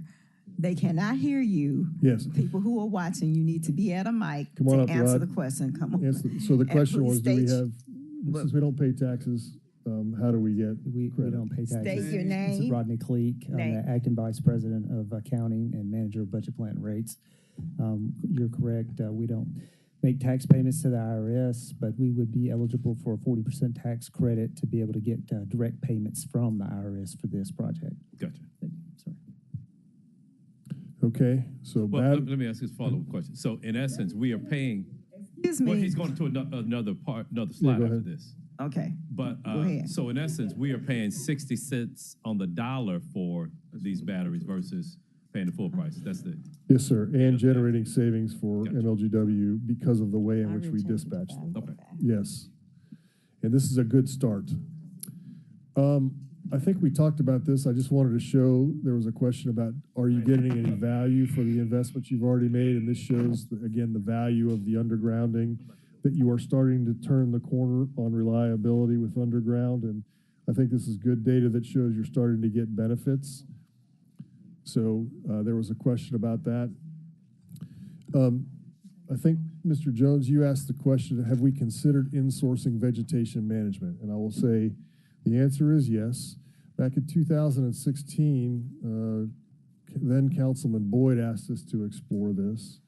At that time, we had a contract with ABC, and we said, let's look at some local hiring. That was the question then.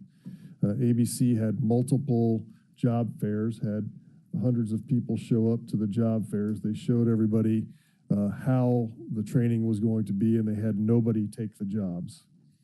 Now, secondary, when we put the new RFP out for vegetation management this year, as we typically do, we allow our partners at the IBEW to make a proposal, and they did. They presented a proposal to us. We have given that package to you. What they propose is that they would insource 4 crews to do the tree trimming work. We assessed that that was inadequate to the volume of vegetation that we need. The prior contractor had 52 crews, and the current contract has 90 crews. So that was not sufficient quantity. So then we looked at the economics. And so that we could look at the economics and do an apples to apples comparison, what we did is we normalized, essentially we took the IBEW offer and just increased it from 4 crews to 90 crews. I used their rates. I didn't touch their rates, didn't touch any of their estimates for equipment. The only thing I did do was, instead of the one-time purchase for equipment, I spread that cost out over 7 or 10 years so you wouldn't incur it all in one year and artificially inflate it. And when we did that, we found that it would be significantly more expensive than the contract that we bid out. And this is the page of the analysis, and I'm not going to go through it all, but remember, $42 million a year is what we got for the bid. This is $56 million per year, and that is assuming a 10-year payback on equipment, not a 7-year payback on equipment.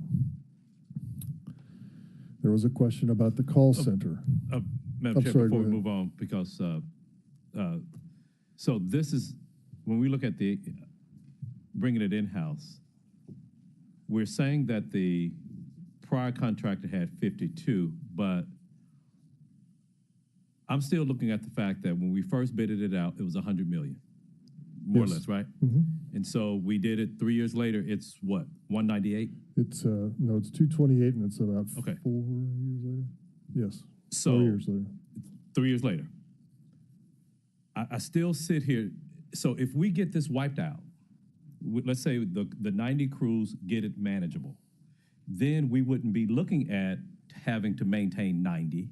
We would be looking to maintain 52. So what would be? I don't know that, sir, because quite frankly, we haven't met our tree trimming goal in decades. Okay, but 100. So this council, well, a council, logically speaking, if we look at what has happened in the past, we'll approve. We approved 100 million. We come back with 228. So who's to say that we won't come back with 500 million for that? In 5 years from now. So, and again, Mr. Chair, I have said from the beginning, I do not oppose and will not oppose the endeavor to have several crews on hand to begin to see if we can do it. But I cannot mortgage 4,500 miles of right-of-way clearance for an unknown ability to do that in an unknown period of time. So I understand what you're saying long-term. And if the proposal comes back to say we would like to have some on board to do this, we will certainly move forward with seeing if we can work with our partners to get some of them.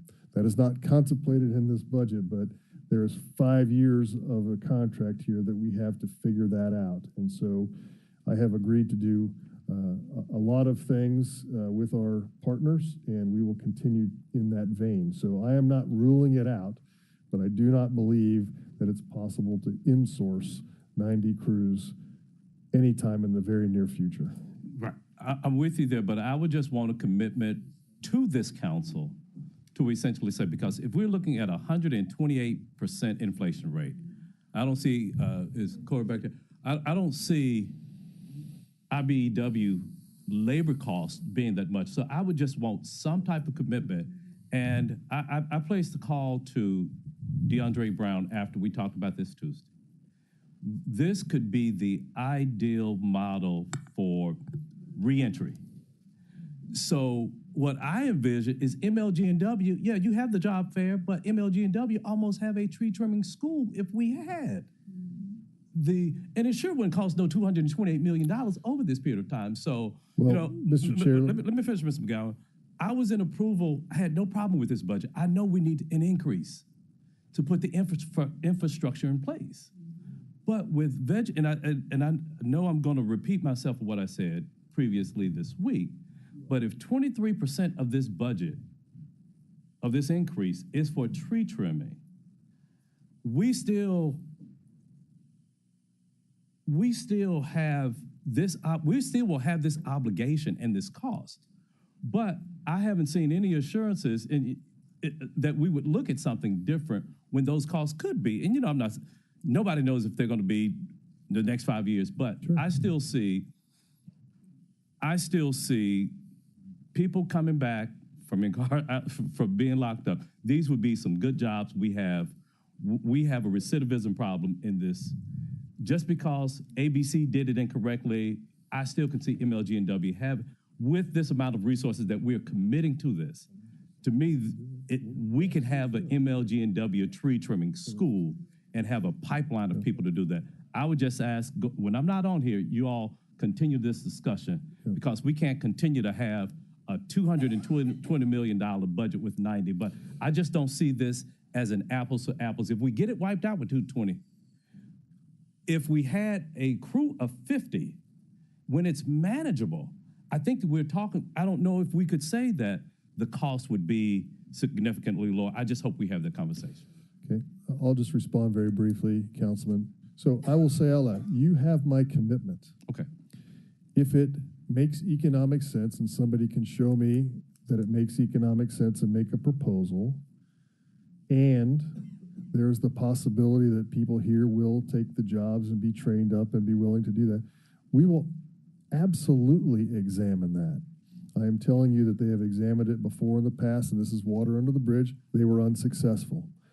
To your point about it being cheaper, these are not my numbers, Mr. Jones. This is the IBEW's numbers, which are 34% higher than our contracted proposal. But today. But it's based upon, Ms. McGowan, it's based upon 90. I'm saying that No, it's beyond, based on 4, and I compared it to 4 contract crews compared to 4 of theirs. Then I compared 90 contract crews to 90 of theirs. Their proposal, it is 34% higher. Okay, so 34% higher is 56 versus 42, correct? Correct. But 56 is based upon 90. I'm That's right. saying that after we get this manageable, Mr. McGowan, 52 wouldn't be $56 million. That's right, but I took, and neither would a contract for that number. But I understand what you're saying, yeah. and I said I'm willing to explore it. You have my commitment. Look. As long as I got your commitment, I won't be here, but I'll take your word on it. We went to Whitehaven High School and recruited kids to come on board for a lineman boot camp so that we can put them through the program. If there is a possibility that we can train employees, we will do it. If there's a possibility that we can do this and make sure that it makes economic sense for us to do that, you have my commitment. I will always look at that. I am not opposed to it. But I'm telling you what history tells us and where we are today and the proposal I received, I had to move forward because, as you all have said, our customers cannot wait for reliability. I get all of that, but going to Whitehaven versus having a conversation, and like I said, Mr. DeAndre Brown Shelby County's reentry, he was excited about this. And so I'm just saying, let's explore it in a different means than we've done in the past. Thank you, Madam Chair. Thank you. Can we go Okay. ahead and finish the presentation? I don't know if that's, oh, the call center. There was a question about the call center. I just want to remind everybody what we have at the call center. We have full-time call center agents. It's open from 8 a.m. to 7 p.m. on normal days. When there is an emergency, they are there 24/7. 86 full-time service advisors. Today we have 69, 17 vacancies, but we are hiring for those vacancies as we always hire. We have an open call for call center takers. We always have training going on. We have 16 part-time. We have 6 service advisors, 10 retirees. There's a complement of 125 people that do this work. Our aim is to have that fully staffed, and that is our core competency at the call center. There was a question about the contract. We came to you last year. Remember, when our average speed of answer was 48 minutes, our objective was to reduce that to 90 seconds. We believed that we needed additional help to come off of that hill, and so we let the contract. It's a 2-year initial period with 3 optional extensions, and they would provide us 25 additional people up to a max of 125, depending on what we need. This is what's called overflow call center work. This is what we talked about and what you all approved. Just to be clear, we have spent $150,000 on that contract in FY23 because I only pay them for work that is performed. Since we approved the contract, they have recruited and hired people, they began training people, and they will begin to start taking calls here in the next 30 days. But I haven't spent $18 million in 2023, not even close. We have begun to execute it, and we will, just like the tree trimmers, only pay for what we use. And the idea is to get the call under 90 seconds until we can have it manageable. And if we get there, just as Mr. Jones says, if we can manage it and get it under 90 seconds and keep it there because we have fixed our billing system, we have fixed all of the delayed bills that we have, then I won't need to ask the overflow call center to take any action, and we'll be able to do it all in-house, which is exactly what I propose to do. That's the call center. Just to be clear on what we're asking on the rates, last year when we presented the budget, there was a proposed 4%, 3.5%, and 3% that was in the forecast budget last year, and that was discussed. So I just want to be clear that when I am proposing 3 consecutive years of 4%, it is only 1.5 percentage points higher than what was forecast last year, and I'm bringing it forward by 1 year so that I can begin to make those changes sooner in the system. Now, I'll ask Dana if he wants to walk through this, but this is what he will show you. This is what was presented in last year's budget. Yes, and we walked through some of this Tuesday, but essentially our key measures, are ending cash and investments, number of days of operating cash, debt service coverage, and our change in net assets. So if you'll notice, this is what we showed last year, 4%, 3.5, and 3 in the green there in 25, 26, and 27. And then what we've shown on this slide basically is the original plan at the top. This is the 2020 plan, and you can see the rate increases that were implemented in 2020, 2021, and 2022. And then the bottom half of the slide basically shows what happened there, the actual spending in capital and O&M, and then at the far right, the proposed rate increase of 4%. If you look at the green boxes, you can see the total capital expenditures of the original plan over this 5-year horizon were $638 million. If you move down to the bottom half, the capital expenditures for the revised plan show $660 million, so slight increase. Again, some of this is catch up in 2024. If you look at the O&M from one to the other, basically row 27, they're almost identical. And so the basic difference is the additional 4% that we see in 2024 One other change in the original plan in 2020, we did have a debt issuance planned for 2022, which we did not do, of 160 million. And that is implemented in 2024 is the plan at 180 million.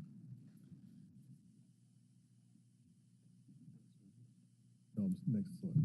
Yes. Okay. Okay, we have a question. Chairman Jones? Thank you.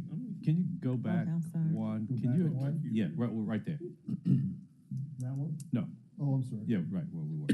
Okay. No, well, no. Yeah, comparing those. Yes, right there. So I'm looking at the debt issuance. Is the debt issuance the difference between 2020 at the top and the bottom? Is that the premium? Yes. Okay. The 166. The 166 versus the 174. Yes, That's premium. Okay. Yes. Okay. So speaking of, I'm sorry, and I'll let Dana cover this too, but speaking of debt service, Chairman Jones, you asked about the debt service on what is proposed and what we have today, and so I'll let Dana cover that. But overall, we have very low debt service compared to revenue, and much lower than most other utilities.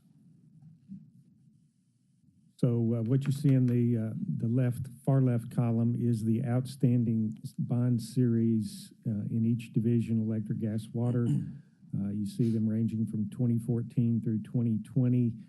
There's the initial principal in the second column for each one of those, the projected interest expense over time.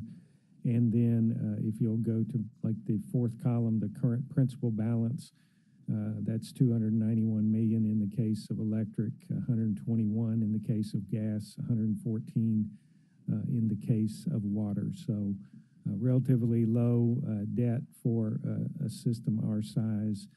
And we do have excellent bond ratings as well. You can also see the interest expense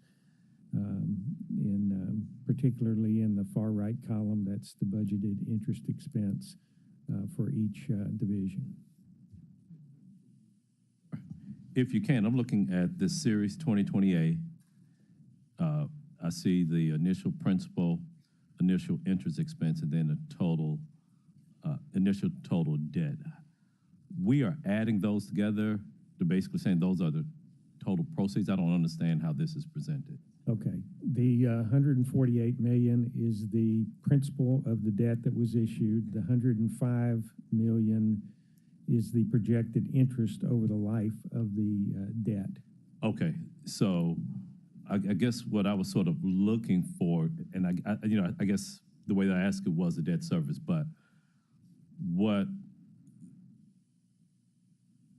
I think we were trying to get at is if the total infrastructure plan was going to be used with debt as well as cash on hand, we were looking at those particular projects and was trying to see some type of alignment. So, if it going back to distribution automation. So how much debt was used, how much cash was used for each one of those.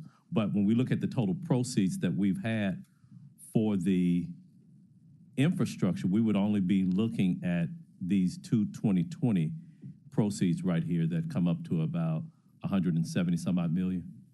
If we're just talking about the cash, if we're talking about the bond portion of it. Yes, and in the previous slide with the cash flows, right, we do show the the capital expenditures for 2024. Can we get to that? Yes. Okay, well, let's stay there for a second. So, okay. And I hope that and thank you for providing what I asked for, but I think that I probably should have narrowed the scope a little bit for this discussion because we still are trying to align this way forward plan with the money that we borrowed to spend forward, as well as the cash that we have on hand. So looking at 2017 may have taken us back a little too far, but we still can look at this and say that we issued bonds for $148 million and then $29 million. How and where do we spend it? And then if we use cash, for the way forward. How and where do we spend it? So you did give me what I asked for, and it does come into what our debt service is. But I think that if we looked at everything that has been presented, that tells us, and we can say to our constituents, we had this $177 million, and they spent it A, B, C. And going back to what Councilman Smiley said, if we looked at that map, we said, okay, distribution automation in that red area, of that $177 million, 25 was spent in Southwest to deal with distribution automation. So it's just that we know where the proceeds came from to use it, and we see how it was spent to address these particular issues. But what this says here, and I get it here, we've borrowed $177 million in the past 2 years. Well, these two bond issues here. What the council would like to see, okay, where these were the projects where we spent it, because it was going to be debt as well as cash. Well, it wasn't just 177. It might have been 23 million in cash. So that 200 million for these projects, this is where and how we spend it. Yeah, right.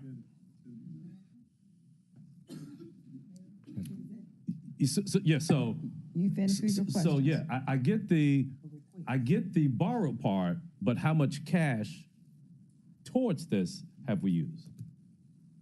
Or as a total, is that 250 that was mentioned earlier? The cash on hand? The 250 is the cash balance. Okay. As of the end of September. So, but part of that 250 though still could be used in conjunction with the money that we issued bonds for, right? Yes. Okay. So essentially, when we do these cash flow models, and this is a summary of those, we are trying to maintain a target days of cash. That's the row 23 of between 45 and 90 typically is where we try to be. So we are funding these projects with a combination of bond issues and cash. So we are monitoring that days of cash, and if we would drop below our target, that's a indicator that we need to issue debt. So that's essentially what's driving our $180 million issue in 2024 that we're proposing, is to maintain the level of cash. So we are balancing level of cash, we're balancing debt issuance, we're balancing debt service coverage, change in net assets, as well as the amount of the rate increase.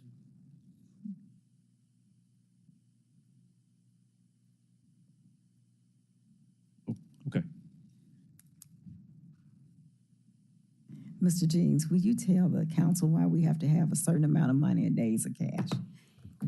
It's best practice by the Government Finance Officers Association, and this is to be able to cover, it's just like you want to always have a buffer in your checking account, your personal checking account for unexpected issues. We've had storms. We've talked about 6 storms this year that we have to be able to pay our own folks. We have to pay overtime. We have to hire contractors, bring those people in. Some of that's reimbursable by FEMA, not necessarily all of it, but it does take a good while before that reimbursement comes through. So this is essentially cash reserves to meet whatever obligations we may face. How much? What's the level of cash that is recommended we have on hand? Well, 45 days is the minimum. And how much is that? The number? Because we have 250 now. Yeah, just want to know what the number is. So that's roughly around 68 days is where we sit right now. The recommendation by GFOA is a minimum of 45. We really target closer to 90, but I'm okay if we're in the 60 range. Feel reasonably comfortable there. So, Council members. I'm in the queue. I just want to know. Mr. Smiley, will you please finish your questions, and then Councilwoman Johnson? And I was going to ask that we can move this item That was my motion. downstairs without a recommendation. My motion was move it, that we move this. I make a motion that we move this item downstairs with no recommendation. Second. Okay, can you go ahead and answer, get your question answered? Thank you. We're talking about the tree trimming. The RFP that went out originally, when we got started, and it came back at 100 million, right? Yes. What's the difference between that RFP and the one you issued, and it came back at 198? What's the difference? The difference is $128 million. No.